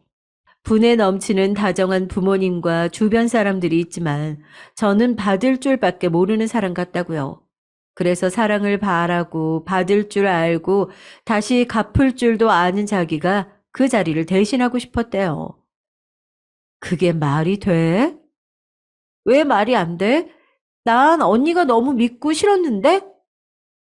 우리 엄마 아빠가 널 얼마나 챙겼는데 해마다 네가 우리 집 김치 좋아한다고 내가 김치 갖다 나르고 소세지 반찬 좋아한다고 하면 그거 해주고 그런 건 전부 까먹었니? 까먹고 이제 와서 내 남편을 뺏어간 거야? 동생은 어릴 적 고모가 이혼하셨고 그 뒤로 고등학생 때부터 어린 나이에 혼자 자취를 했어요. 그래서 저희 부모님이 더 챙겨주셨던 것도 있어요. 그런데 동생이 저한테 이런 생각까지 하는진 몰랐습니다. 가족이라 생각했는데 그건 저만의 생각이었나 봐요. 제가 우르르 말을 쏟아내다 그냥 더 할 말이 없어서 가만히 있었는데 동생은 그 모습마저 꼴보기가 싫다고 하더라고요. 그러면서 지금 남편은 저한테 너무 과분하다면서 남편에 대해 아는 게 뭐가 있냐고 제게 물었죠. 언니, 남편은 케이크 싫어해. 언닌 그걸 좋아해서 업으로 삼지만 난 그 차이라고 생각해. 언니와 언니 남편은 달라도 너무 다른 사람들이야. 반대로 오빠랑 나는 아주 섬세한 결까지 잘 맞는 사람들이고. 그러니까 언니가 물러서줘야 하지 않겠어? 저는 그저 말없이 동생을 밖으로 밀어내고서 케이크를 전부 쏟아버리고 집으로 돌아갔어요. 남편이 퇴근할 때까지 불 꺼진 방에서 혼자 앉아서 기다렸습니다. 저녁 때 돼서야 돌아온 남편은 제 눈치를 슬슬 보면서 평소처럼 옷을 갈아입으러 갔고요. 그 모습을 보자 하니 이상하게 속 안에서부터 역류하는 기분이 들었습니다. 남편은 제가 바람을 알고도 이 집을 떠나지 않을 거란 걸 이미 안다는 듯한 느낌이 들었거든요. 저는 식탁으로 옮겨 앉고선 남편에게 왜 보람이를 만나러 갔냐고 물었어요. 사색이 된 남편은 주희, 네가 그랬잖아. 동생에게 잘해주고 싶다고. 다 널 위해서 그런 거야. 동생이 오랜만에 찾아온 거엔 뭔가 이유가 있을 거라고 생각을 했지. 너한테 못하던 고민이나 걱정이 있다면 나에겐 하지 않을까? 그래서 도움을 줄 게 있지 않을까 했던 거야, 난. 보람이가 얘기 안 해? 그 순간 남편 입에서 보람이란 말이 나오자 저는 움찔했고 자신의 말 실수를 깨달은 남편은 고개를 푹 숙이더라고요. 남편은 미안하다는 말만 반복하며 시간을 달라고 했습니다. 어이없어서 웃음이 나더라고요. 나에겐 아무도 상처를 준비할 시간, 나을 시간, 되갚을 시간도 주지 않는데 난 내 마음을 찢고 도려낸 사람들에게 이별할 시간도 줘야 한다니 아니 무슨 말을 해야 할까 고민하다가 내뱉은 질문은 지금 생각해도 웃기네요. 왜 그런 질문을 했는지 모르겠어요. 그런데 너 케이크 싫어해? 놀란 듯 제 얼굴을 쳐다보던 남편은 잠시 고민하다가 고개를 끄덕이더라고요. 저는 다음날 바로 시댁을 찾아가 모든 걸 말했습니다. 남편이 여자를 만나고 있는데 그게 심지어 저의 사촌 동생이라고요. 당신들에게 치댔던 바로 그 동생이라고. 시어머니는 잠시 놀라서 아무 말씀 없으시다가 배우신 양반이라 그런 건지 같은 여자여서 그런 건지 모르겠지만 저의 모든 감정을 이해해 주시는 것 같았어요. 제가 얼마나 괴로웠을지 그리고 본인들이 그 사이에 아무 도움도 못 됐다는 사실을 도리어 사과하셨죠. 미안하다 정말 내가. 뭐라 말해야 할지 모르겠구나. 내가 자식 교육을 잘못 시킨 탓이다. 내 탓이야. 남편의 바람을 안 이후 누군가 앞에서 운 게 아마도 그때가 처음이었던 것 같네요. 그러면서 이제 남편과 그만하고 싶다는 뜻을 밝혔어요. 아이가 없을 때 안 걸 다행이라 여기며 떠나겠다고. 그런데 갑자기 제 등을 토닥이던 어머니 손길이 멈추었죠. 그리고선 제 어깨를 잡고 일으키더니 바로 태도가 바뀌었습니다. 저는 그 순간이 너무나 소름이 끼치는데요. 누구 얼굴에 똥칠하고 싶어서 이런 일로 갈라서겠다는 거야? 그 여자애 24살이라며. 애들이 소꿉장난한 거 가지고 일 크게 만들지 마라. 이 정도 울었으면 됐잖니. 네? 소꿉장난이요? 어머니, 이게 소꿉장난 같으세요? 남자들은 원래 다 한 번씩 바람 핀다. 안 피는 남자 있으면 나와보라 그래. 원래 그런 건 여자가 살살 달래가면서 다시 집안으로 돌아오게 해야 하는 거야. 아, 넌 그런 것도 모르고. 예, 괜히 엄살 피지 말고 일어나라. 내가 말이라도 한마디 하마. 다신 그러지 말라고. 걔 내 말은 들으니까 그럴 거다. 네, 그 어디에도 제 편은 없었던 거예요. 그냥 몇 번 토닥여주면 전처럼 덤덤하게 넘어가겠지. 어린 동생 일인데 둘 다 버리는 선택은 하지 않겠지라고 생각하셨겠죠. 피가 끓는다는 말이 있죠. 모든 퍼즐 조각이 맞춰지는 기분이 드니까 이상하게 피가 끓더라고요. 그런데 그게 뒷목 잡고 쓰러지는 그런 마비가 아니라 감정적인 변화 같았어요. 나도 똑같이 되갚아주고 싶다라는 생각으로 머릿속이 가득 차면서 감정이 미칠 듯 동요하더라고요. 그 순간 퇴근한 도련님이 집 안으로 들어왔고 딱 마주쳤습니다. 도련님은 올해 29살이 되면서 카페 매니저로 취직했다고 들었어요. 아무래도 여자들이 좋아할 법한 깔끔한 외모를 내세워 인플루언서 카페 사장님이 되는 게 목표인 것 같았죠. 뻔하잖아요. 요즘 그런 마케팅, 뭐 아직 가진 건 없어 보였지만요. 예전에 가족 모임 자리에서 이런 이야기들을 마치 전부 다 이뤄낸 일인 것 마냥 떠들어대는 도련님을 볼 때 귀여워서 웃어 넘기곤 했었죠. 인스타에 카페 사진을 업로드하려면 예쁜 케이크는 필수라면서 이따금씩 저에게 자주 자문을 묻곤 했어요. 저도 조언이나 참고할 만한 자료들을 틈틈이 보내줬고요. 그럴 때면 저 같은 어른이 있어서 너무 좋다고 말했던 것 같아요. 모두가 반대하는 일을 유일하게 응원하고 도와주는 사람이었으니까요. 시어머니 앞에서 울고 있는 저를 보며 도련님은 한달음에 방 안으로 들어왔습니다. 울고 있는 저를 달래면서 무슨 일이 있냐고 물었지만 시어머니는 별일 아니라면서 얼른 집으로 돌아가라고 떠밀더군요. 도련님은 본인이 데려다 주겠다면서 저를 부축해줬고 차를 얻어 타게 됐어요. 집으로 가는 내내 머릿속엔 시어머니 목소리가 떠나질 않더라고요. 소꿉놀이라는 그 말이 제 가슴에 손톱 자국을 낸 것처럼 지워지질 않았습니다. 제가 그렇게 혼자 생각에 빠질 동안 도련님은 고맙게도 집에 도착할 때까지 무엇도 묻거나 말하지 않아줬어요. 주차장에 도착해서야 집에 혼자 들어갈 수 있겠냐고 물었고 저는 애써 괜찮다고 답했죠. 그런데 그 캄캄한 주차장에서 매일 마중 나오던 남편 얼굴이 떠올라 갑자기 눈물이 북받치는 거예요. 내리지도 못하고 그 자리에서 펑펑 울어버렸네요. 그리고선 도련님에게 모든 이야기를 털어놓았고 이젠 앞으로 어떻게 해야 할지 모르겠다고 이대로 차에 치여버리고 싶다면서 저도 모르게 소리를 쳤죠. 묵묵히 듣던 도련님은 본인이 남편을 만나보겠다고 하고 앞으로는 출퇴근길 전부 자신이 오가며 데려다 주겠다고 했어요. 부담스러워하지 마시고 받아주세요. 저도 형수님한테 너무 죄송해서 그래요. 저라도 형이 그러고 다니는 거 알았어야 했는데. 사실 이때 저는 도련님의 마음이 고마우면서도 좋은 기회라는 생각이 스치듯 들더라고요. 어머니가 말했던 애들 소꿉놀이라는 거, 만약 자신이 끔찍이 아끼는 아들에게도 여전히 해당이 되는 건지 알고 싶어졌거든요. 하지만 아무리 그래도 최대한 인간적인 면모는 지키자는 마음으로 애써 그 생각들을 떨쳐냈죠. 그 뒤로 저는 남편과 각방을 쓰며 며칠 동안 혼자 끙끙 앓아 누웠고 남편은 이따금 방문을 살짝 열어보는 것뿐 아무런 액션도 취하지 않았죠. 이혼을 해야 하나 하지만 난 아직 자리를 완전히 잡지 못했는데 그럼 당분간만 이렇게 없는 사람 취급하며 살까? 그럼 내 자신이 너무 불쌍하잖아.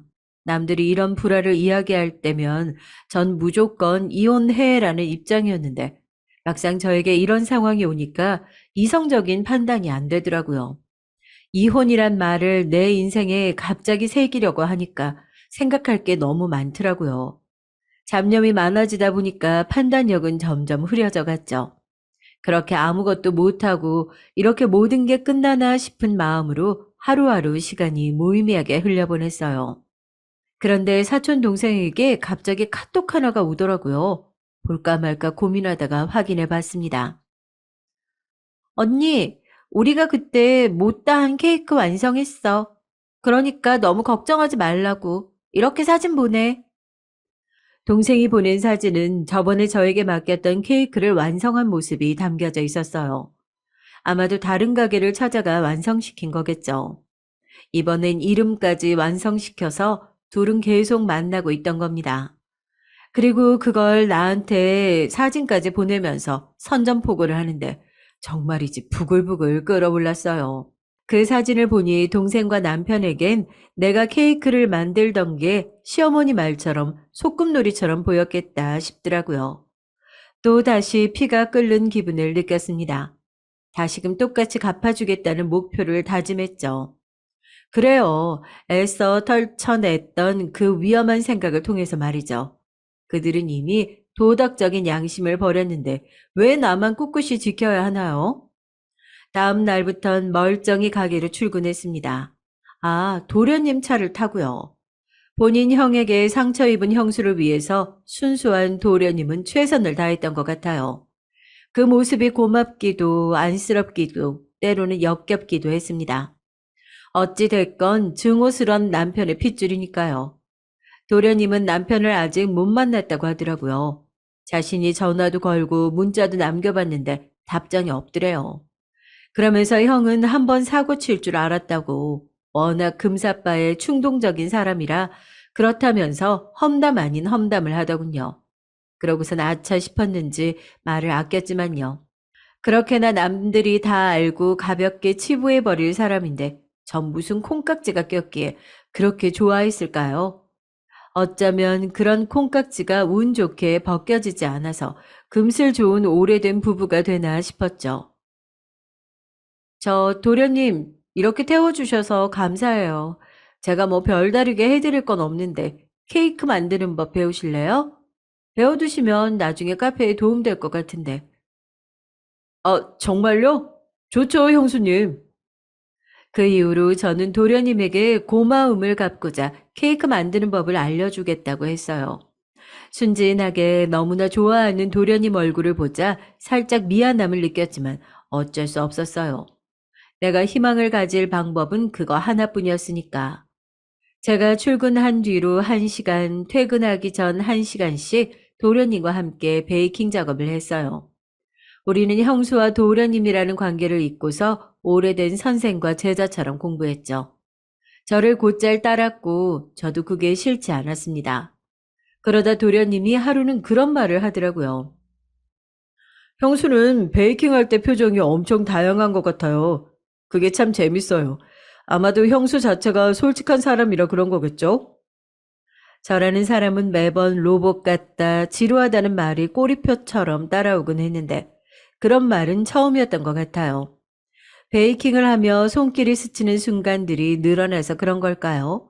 저는 도련님과 그렇게 매일 조금씩 더 가까워졌습니다. 그리고 그 생각은 저만의 것이 아니었던 것 같아요. 도련님은 사적인 전화와 메신저로 자신의 일상 다반사를 일일이 늘어놓기 시작했으니까요.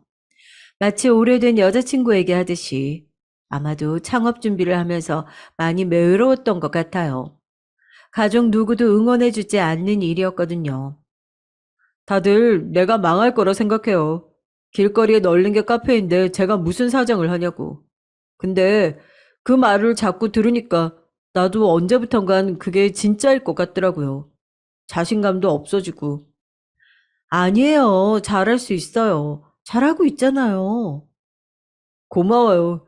그렇게 말해주는 건 형수님밖에 없어요. 형수님은 직접 이런 가게 운영하시니까 왠지 더 신뢰가 가네요.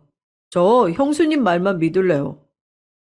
저는 그 모든 크고 작은 투정과 고민, 감상들을 받아주었고, 우리는 모든 시간을 함께 나누기 시작했죠. 이성적인 감정은 없었고, 일부러 그런 어필도 하지 않았습니다. 그냥 자연스레 일상의 한 부분이 되려고만 했어요. 어찌됐건 저에게도 그런 여유로운 순간들이 생기자 남편을 철저히 투명인간 취급해오던 노력이 굳게 필요 없더라고요. 그냥 그 사람이 자연스럽게 보이지 않게 되었거든요. 마치 집 안에 저 혼자만 숨쉬고 있는 듯이 그 변화를 감지한 남편은 무언가 잘못됐다고 느낀 듯 그때부터 전으로 돌아가기 위한 노력을 하기 시작했습니다. 어느 순간부터 따스한 아침이 만들어져 있었거든요. 정성스레 차린 아침상 옆에 쑥스럽게 서 있는 남편을 봤는데 그 모습이 너무 웃겨서 음식 전부를 개수대에 쏟아 부어버렸지만요.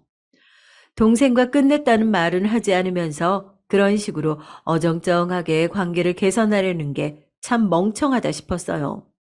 아니면 나를 멍청하게 봤다거나. 당신, 어떻게 내가 만든 걸.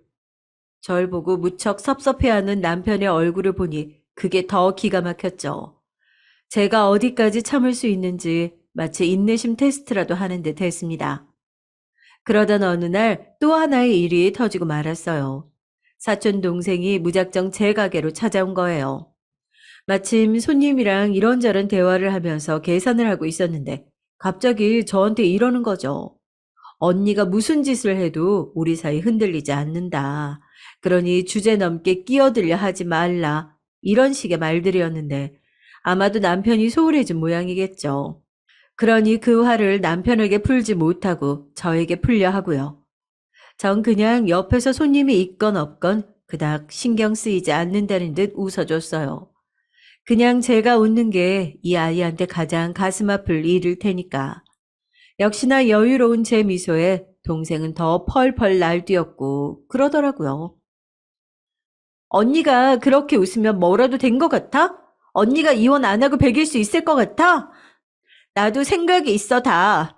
내 거 절대 뺏기지 않을 거야. 그래, 그러든가. 제가 그 말만 하고 마저 일에 집중하고 있으려니 동생은 혼자 씩씩거리다가 나가버리더라고요. 휴대폰으로 친구에게 전화를 걸어서 제 욕을 하면서 말이죠. 사장님, 괜찮으세요? 직원이 저한테 마침 와 괜찮냐고 물었지만 괜찮아. 저 아무렇지 않아요. 대충 대답하며 넘겼습니다. 그리고 그때부터 어느 순간 감지했어요. 내 복수가 어느 정도 중간 단계까진 와 있다는 걸요. 조금만 더 인내심을 발휘한다면 최소한 내가 받은 상처 정도는 그들에게 돌려줄 수 있겠다는 걸 말입니다. 이 양심도 없는 것들에게요. 그 후로도 사촌동생은 대체 뭐가 그리 당당하고 뻔뻔한지 계속해서 저를 공격했어요. 온갖 문자 메시지 폭탄들로 귀찮은 전화들로 괜히 남편과 스킨십을 하고 있는 사진을 보내기도 하고 남편이 자기에게 보낸 다정한 문자 같은 걸 SNS에 올리기도 하더라고요. 어떻게 이렇게 하나같이 자기에게 손해가 될 수 있는 행동만 할 수 있는지 하나만 보고 둘은 못 보는 사촌 동생의 행동에 헛웃음이 절로 터져나왔습니다. 그리고 남편은 사촌 동생이 SNS에 그런 사진을 올리고 난 날은 저에게 달려와 싹싹 빌었어요. 자기가 시킨 게 아니다. 걔가 멋대로 그런 거다. 오해하지 말아라. 나 오해 안 했는데? 어? 당신은 화난 거 아니었어? 나 화 안 났어. 내가 왜 화가 나니? 인간 같지 않은 것들에게 라는 뒷말은 생략했습니다. 그냥 그럴 필요가 없을 것 같더라고요. 더 이상은 여기에 구차한 에너지를 쓰고 싶지 않았어요. 시어머니는 시어머니대로 제게 연락을 따로 하고 있진 않았지만 설사 제가 이혼이란 선택을 해서 자기 아들의 체면에 금이 갈까봐 꽤 노심초사하는 것 같았습니다. 한 번씩 저희 집 앞에 과일 같은 것들을 보내시며 그 위에 메모지를 붙여놓으셨는데 메모지 위엔 관용과 배려란 구절들이 있었거든요. 그 말이 곧 뭐겠어요. 이해하고 참고 넘어가는 말이었죠. 그리고 그 시점부터 도련님의 애정 공세라고 해야 할까요? 저에게 하는 행동들이 조금씩 달라지더라고요. 전보다 조금 더 티를 낸다고 해야 할까요? 전엔 그래도 형수라고 조심하는 티를 내더니 이젠 그러지도 않더군요. 언젠가부턴 은근슬쩍 저를 이름으로 부르기도 하고 자기 옛날 여자친구가 자기랑 닮았다나 그런 말들을 하며 이상하게 분위기를 몰아가더라고요. 그러다 이런 일이 있었어요. 제가 베이킹을 하기 전 뜨거운 물을 컵에 담고 있었는데 자칫 잘못해서 그게 쏟아지고 작은 화상을 입었거든요. 별로 큰일 아니라 생각해서 약국에서 대충 연고를 바르고 다시 일에 매진하려고 하는데 도련님이 그걸 보더니 난리를 치면서 저를 병원으로 데려가는 거예요. 아, 이 피부에 흉지면 어쩌려고요. 이거 작은 거 같아 보여도 나중에 흉되면 머리 아파요. 괜찮아요. 제가 안 괜찮아요. 속상해 죽겠네. 한껏 속상한 표정을 지으며 저를 병원에 데려가 기어이 치료를 받게 하더니 앞으로 이런 일 할 땐 꼭 조심하라며 악이 달래듯 말하는 순간 속에서 웃음이 났습니다. 남편의 옛날 모습과 정말 닮아 있었거든요. 남편도 연애할 땐 완성된 케이크 마냥 이런 화사함과 예쁨으로 저를 많이 감동시키고 세상에서 가장 행복한 사람으로 만들어주곤 했죠. 근데 남겨진 이 뒷맛의 씁쓸함이란 참 뭐라 표현할 말이 없었습니다.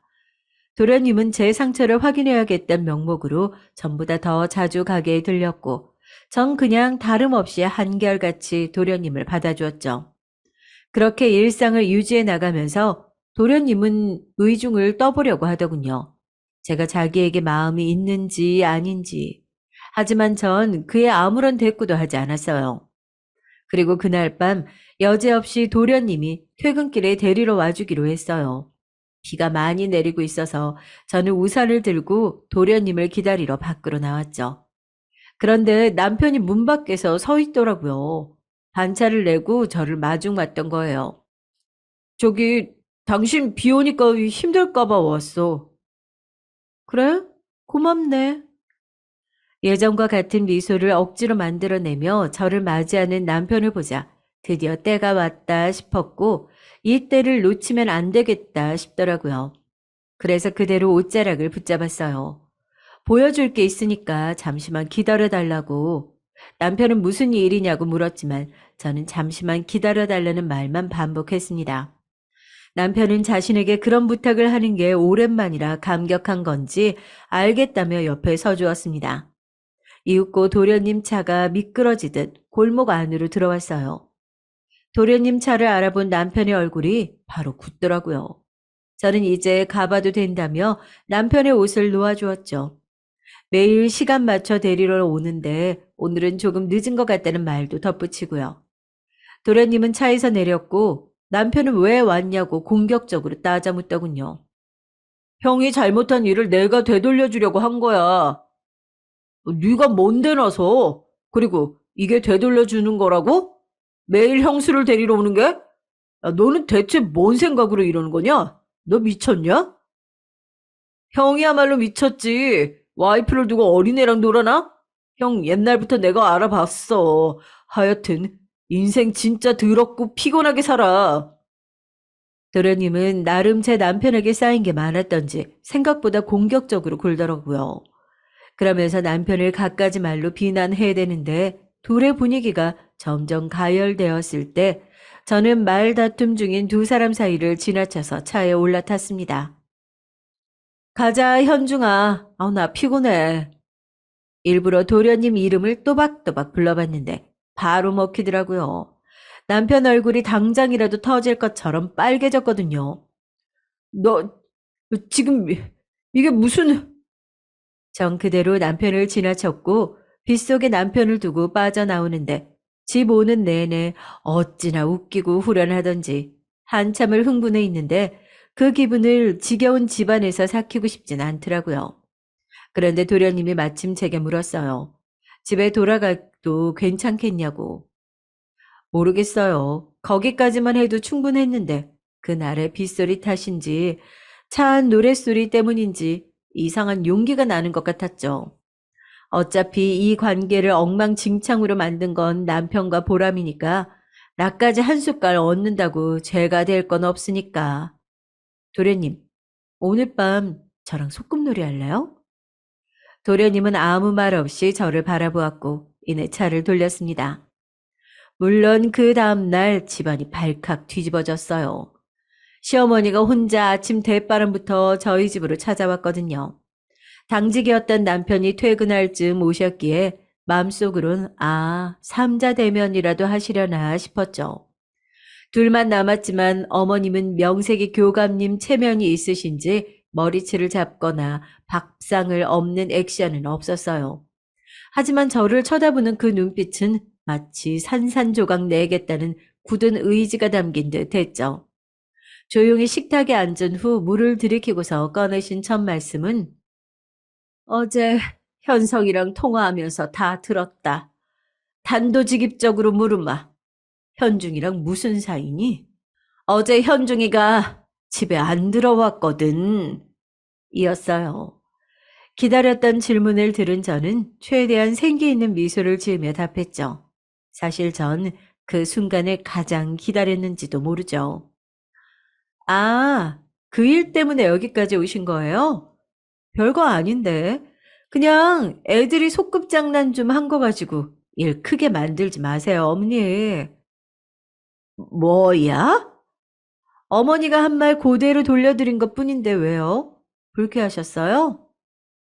시어머니는 더 이상 이성을 참지 못하고 제 뺨을 때리셨죠. 그때 퇴근하고 집에 들어오던 남편이 이 난리통을 보고선 뛰어오더라고요. 그리고선 바로 어머님의 손목을 잡았어요. 어머님은 옆에 있던 꽃병으로 저를 내려치시려 하시던 거였는지 그걸 붙들고 계셨거든요. 네가 내 아들들을 가지고 놀아? 처음부터 네가 모두 망친 거야, 네가. 어디 불려시 같은 계집애 하나 잘못 들였더니 이 꼴을 만들어, 네가. 어? 너 이거 소문이라도 나면 어쩔 거야. 어쩔 거냐고. 너 뭐로 보상할 거야? 저는 갖은 욕을 다 뒤집었으며 맞은 뺨을 부여잡고 있다가 어머님을 말리는 남편을 제 쪽으로 돌려서 뺨을 때렸어요. 당신 뺨을 맞는 것보다 그게 더 마음 아플 테니까. 아니나 다를까 어머님이 더 노발대발 하시더라고요. 엉겁결에 뺨 맞은 남편은 멍하니 서 있다가 나중에 이야기하자면서 어머님을 끌고 나가려 했어요. 있는 사실 없는 사실 다 꼰질러 바칠 땐 언제고 이제 와서 아무것도 모르는 중립자인 척 말리는 척 하는 게 가짠더라고요. 그래서 같이 나가라고 등 뒤로 밀어줬죠. 그런데 그때 누가 초인종을 누른 거예요. 사촌 동생이더라고요. 너무 웃기죠. 죽으려고 불빛으로 날아드는 날파리들도 아니고 사실 제가 어젯밤 외박할 때 술김에 엄마 아빠한테 그동안 있었던 일 모두 말했거든요. 물론 고모한테도요. 고모는 워낙 불같은 분이라서 동생이 가장 무서워하는 사람이었거든요. 그래서 평소에 연락도 자주 하지 않는 걸로 알고 있었어요. 화가 난 아빠가 고모와 연락해보겠다고 해서 제가 번호를 알려달라고 했습니다. 처음에는 거절하셨지만 제가 워낙 슬프게 울어대니 알려주시더라고요. 아마도 동생은 제가 그렇게까지 할 줄 몰랐겠죠. 예전부터 저희 부모님에게 잘하던 친구라 이 사실을 말하면 오히려 저에게 독이 될 거라나 아마도 본인 편을 들어주거나 헤아려주지 않을까 내심 기대한 것 같아요. 참나, 아무리 그래도 내 부모인데 생각이 어려도 너무 어린 거죠. 평소 같으면 저도 걱정하실 부모님에겐 비밀로 했겠지만 더 이상 숨길 이유가 없었어요. 감출수록 저만 피폐해지니까. 오늘 아침에 고모가 동생에게 전화해서 당장 지방 집으로 내려오라고 했고 크게 혼이 났나 봐요. 그것 때문에 화난 동생이 저희 집까지 찾아온 거죠. 문 밖에서 저를 찾는 또랑또랑한 목소리가 복도에 울렸습니다. 언니, 미쳤어? 마침 너무 좋은 타이밍에 온 것 같아서 전 반갑게 문을 열어주고 집으로 들어오라고 했어요. 엉겁결에 사자대면이 된 겁니다. 동생의 등장에 시어머님과 남편도 적잖이 당황하더라고요. 아니, 너 왜 여길... 오빠, 그게 언니가 이상한 말을 해서... 세 사람이 어버버하고 있길래 음료수 4개를 꺼내서 식탁 위에 올려뒀어요. 저도 무슨 계획이었던 건지 그 와중에 남편은 당장 동생을 내보내려고 했고, 동생은 가지 않으려고 아득바득 기를 쓰며 버티더라고요. 동생은 남편을 붙잡으며 자기뿐이라고 했으니 그 약속 지켜달라며 사랑을 애걸하고 있고, 남편은 머리를 붙잡고 한숨을 쉬고, 그러다 동생이 셋이 이야기할 수 있도록 어머님한테 나가라고 하더군요. 그 광경을 보는데 우리 집에서 서로 나가라고 소리치는 게 너무 웃기더라고요. 드라마에서나 보던 상황이 이렇게 눈앞에 있으니까 내 이야기인데도 참 현실성이 없다 싶고, 그때 두 사람의 다툼 사이에 낀 어머님이 갑자기 저에게 빨리 결정하라고 채근하기 시작했습니다. 무슨 결정인진 모르겠지만 아마도 그 선택이란 건 저더러 그냥 이대로 넘어가라는 말이었겠죠? 그래서 남편에게 이제부터 이혼 여부를 생각해 볼 테니 일단 밖으로 나가라고 했어요. 남편은 희망이 생겼다는 듯 자기가 나가 있으면 생각이 정리될 것 같으냐고 묻더라고요. 그럴 생각 추호도 없죠. 그냥 한 말이에요. 나가 있으면서 자신의 구차한 신세 좀 느껴보고, 저는 그동안 넋이 나가 손도 못 댔던 이혼 절차를 차근차근 준비하려고요. 집은 어차피 공동 명의니까 어떻게 뺏어오느냐가 관건이었거든요. 여보, 나 그럼 당신 믿고 나가 있을게. 그래, 내가 생각해도 너무 양심 없는 짓 했어. 그 벌은 받아 마땅해. 그러니까 나가 있을게. 당신도 나 너무 오래 기다리게 하지 말고 천천히 잘 생각해줘. 부탁해, 여보. 남편은 제가 하는 말이 무슨 말이든 다 듣겠다는 태도로 나왔어요. 그리고 전 어머님에게는 도련님이랑 별 일은 없었으니 걱정 말라고. 그렇지만 저를 따라다니는 건 어쩔 수 없다면서 두 손 꼭 잡아드렸어요. 오늘은 꼭 집에 보내겠다는 말을 덧붙이면서요.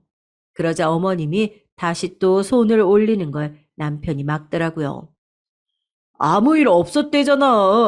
아, 난 와이프랑 현중이 믿어. 그러니까 엄마, 이제 그만해. 이혼에 대해서 생각해 보겠다 했더니 사람이 갑자기 제 편이 돼서 이 상황을 중재하네요. 참나, 역시 한결같아요. 한결같이 눈앞에 자기 일만 급급한 멍청한 사람.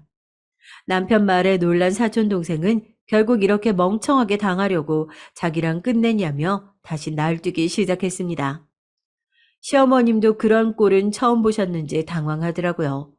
저는 이제 동생에 대해 복수할 차례라는 걸 깨달았습니다. 전 그동안 동생이 인터넷상에서 제 가게에 대한 고의적인 악성글을 남긴다는 사실을 알고 있었고 고소를 진행 중에 있었어요. 아무런 대응을 하지 않는 척 하다가 이번에 난리치고 있던 동생에게 조용히 고소장을 내밀었습니다. 아니, 이게 뭐야? 어, 아니, 설마 나를... 동생은 가족 간에 어떻게 이럴 수 있느냐며 떠들었지만 대꾸할 필요가 없을 것 같아서 가만히 있었어요. 이번에도 남편이 중재하면서 동생에게 왜 이렇게 구차하게 구냐면서 혼내더라고요.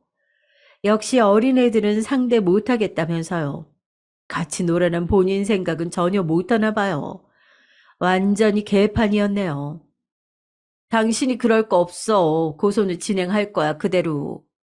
언니, 이렇게까지 할 건 없잖아. 나 돈도 없고, 아직 어려. 고소당하면 어떻게 되는지도 모른다고. 이제 알게 될 거야, 곧. 동생은 제 발목을 잡고 구걸하듯 미안하다며 엉엉 우는 소리를 해댔어요. 하지만 악성 글 남기면서 실컷 분풀이 할 땐 언제고, 이제 와서 미안하단 말로 퉁치면 그건 제가 부처인 거죠. 그러면 안 되는 거고요. 동생이 그렇게 빌기 시작하니 시어머니는 그제야 남편에게 왜 이런 애를 만났냐 소리를 쳤고, 남편은 자기가 아니고 동생이 날 꼬셨다며 버럭 소리를 질렀습니다. 참 가관도 아니었어요. 엄마, 내 잘못 아니야. 누누이 말했잖아. 그리고 엄마도 내 편 들었다며. 바람 눈 감아주라고 했다며. 그건 그렇지만, 너만 잘했어도 이 꼴이 만들어져. 내 체면, 우리 집안 체면 좀 생각해봐라. 이게 무슨 개판 5분 전이야. 오빠, 무슨 말을 그렇게 해? 내가 뭘 오빠를 꼬셔. 오빠도 내가 좋다며. 내가 와이프보다 훨씬 이쁘고 몸매도 좋다며. 그렇게 말할 땐 언제고? 이제 와서 그런 덜 떨어진 소리를 해. 뭐? 얘, 너 감히 우리 아들한테 덜 떨어졌단 소리 하는 거야? 어디서 터진 주둥이라고 나불거리고 앉아있어? 참, 아직도 선연합니다. 그 장면이. 서로 잘못했다고 삿대질 해가며 싸워대는 세 사람을 보니 이젠 인간에 대한 환멸이 들더라고요. 잘못 구워낸 이 커다란 케이크를 보고 있자니 그냥 한 번에 뭉개버리고 싶었어요. 그래서 이젠 더 이상 못 참겠어서 크게 소리질러 버렸습니다. 경찰 부르기 전에 좋은 말 할 때 다 나가라고 미친 듯 악다구니 쓰며 소리쳤어요. 아마도 인생에서 그렇게 소리 지르는 날이 또 올까 싶네요. 놀라서 비엔나 소세지처럼 줄줄이 나가는 세 사람을 다시금 떠올리자니 사진이라도 찍어둘 걸 그랬네요. 아, 그 와중에 남편은 저한테 꼭 좋게 생각해 달라며 다시 행복한 신혼으로 돌아가고 싶다는 말을 짓거렸네요. 정말 제가 왜 그런 그지 같은 인간을 뭘 믿고 같이 살았던 걸까요? 며칠 후 가게로 동생이 찾아왔어요. 저는 내쫓지 않고 투명인간 취급한 채 제 일만 하고 있었죠. 동생은 직원들만이라도 자리를 비우길 바라는 눈치였지만 전 딱히 별다른 말은 하지 않았습니다. 어차피 그들도 잦은 소란으로 다 알고 있을 테고 죄 지은 것도 없었으니까요. 동생은 마치 예전의 보람이로 돌아간 듯이 순수한 눈물을 흘리며 말했습니다. 언니, 내가 잘못했어. 이제 더 이상 그 사람 안 만날게. 그냥 그 사람에게 품었던 마음도 싹 지울게. 우리 예전으로 돌아가진 못하겠지만, 그래도 더 이상 나빠지지는 말자. 제가 만들어줬던 케이크들 사진들을 인화해서 가져왔더라고요. 테이블에 쭉 나열해 두는데, 오히려 그 사진을 보고 있자니 갑자기 깨달음이 들었어요. 내가 이렇게 잘해줬었구나. 그런데 이 애는 내가 사랑을 베풀 줄 모른다고 생각했던 거구나. 정말 어이가 없어서 오는 말에 대꾸 안 하고 그냥 작업만 했어요. 그 친구의 뜻은 아마도 고소를 취하하고 가족에게도 좋게 말해달라는 거겠죠. 할 거 다 하고 이제 와서 그 애에게 케이크를 던졌습니다. 어때? 네가 저번에 주문했던 케이크 나도 완성시켰거든. 그때 그 다른 집 케이크와는 다르지? 케이크를 맞고 사촌 동생은 어버버 했어요. 저도 제가 이렇게까지 독한 줄은 몰랐습니다. 아니, 원래 이런 건데 폭발할 만한 일이 없었을 수도 있고요. 크림을 뒤집어 쓴 동생은 멍하니 서 있다가 그제야 창피함을 알았는지 가게 테이블에 있던 휴지로 얼굴을 닦고 나갔습니다. 그 뒤로 한 달이 지났어요. 시간은 부지런히 지나가고 있었고 저는 그동안 가게 일에만 매달렸죠. 가게에 대한 악의적인 소문과 이야기가 사라지면서 오히려 단골이 많이 늘어났거든요. 가끔씩 가족, 연인 간에 선물할 행복한 케이크를 만들 때마다 그때의 안 좋은 기억이 떠오르지만 이렇게 계속 마주하다 보면 괜찮아지겠죠. 이혼 소송이 정리되면 직원들에게 가게 맡기고 여행이나 길게 다녀올까 싶어요. 그동안 너무 많은 일이 있었고 숨겨왔던 그 감정들을 한꺼번에 털어낼 시간이 필요할 것 같아요. 사람들은 참지 못하고 그때그때 분출하라고 하지만 저는 이게 더 익숙하고 편하거든요. 그게 저라는 사람의 삶의 방식이니까요. 그리고 지겨운 남편과는 결국 이혼하기로 했어요. 어제 이혼장을 시댁으로 보냈더니 부재중 전화가 미친 듯 왔지만 받지 않았습니다. 수십 통 온 메시지도 안 읽었어요. 대충 스치듯 보아하니 매달렸다가 설득했다가 지 혼자 화냈다가 혼자 난리치는 것 같더라고요. 예, 너 이혼하고 혼자 돼서 이혼녀 꼬리 달고 싶니? 그게 얼마나 여자한테 손해인데 어떤 세상인데 세상 무서운 줄 모르고. 그 와중에 온 메시지 하나가 눈에 띄었는데 어처구니 없어 웃음이 나오더라고요. 이혼녀는 저만 되나요?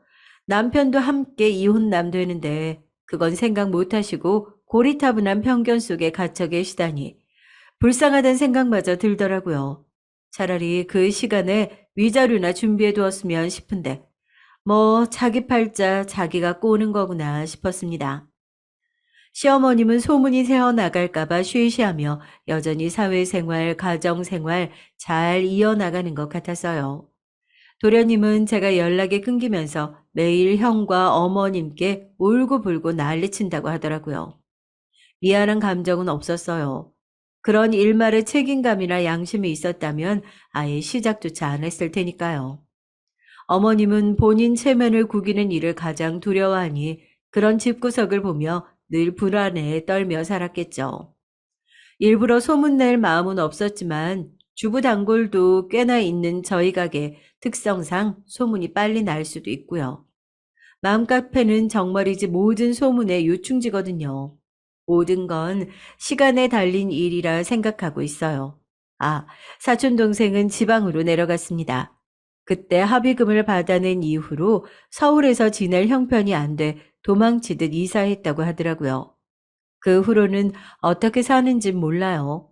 가족에게 묻지 않으니 확인할 길이 없더라고요.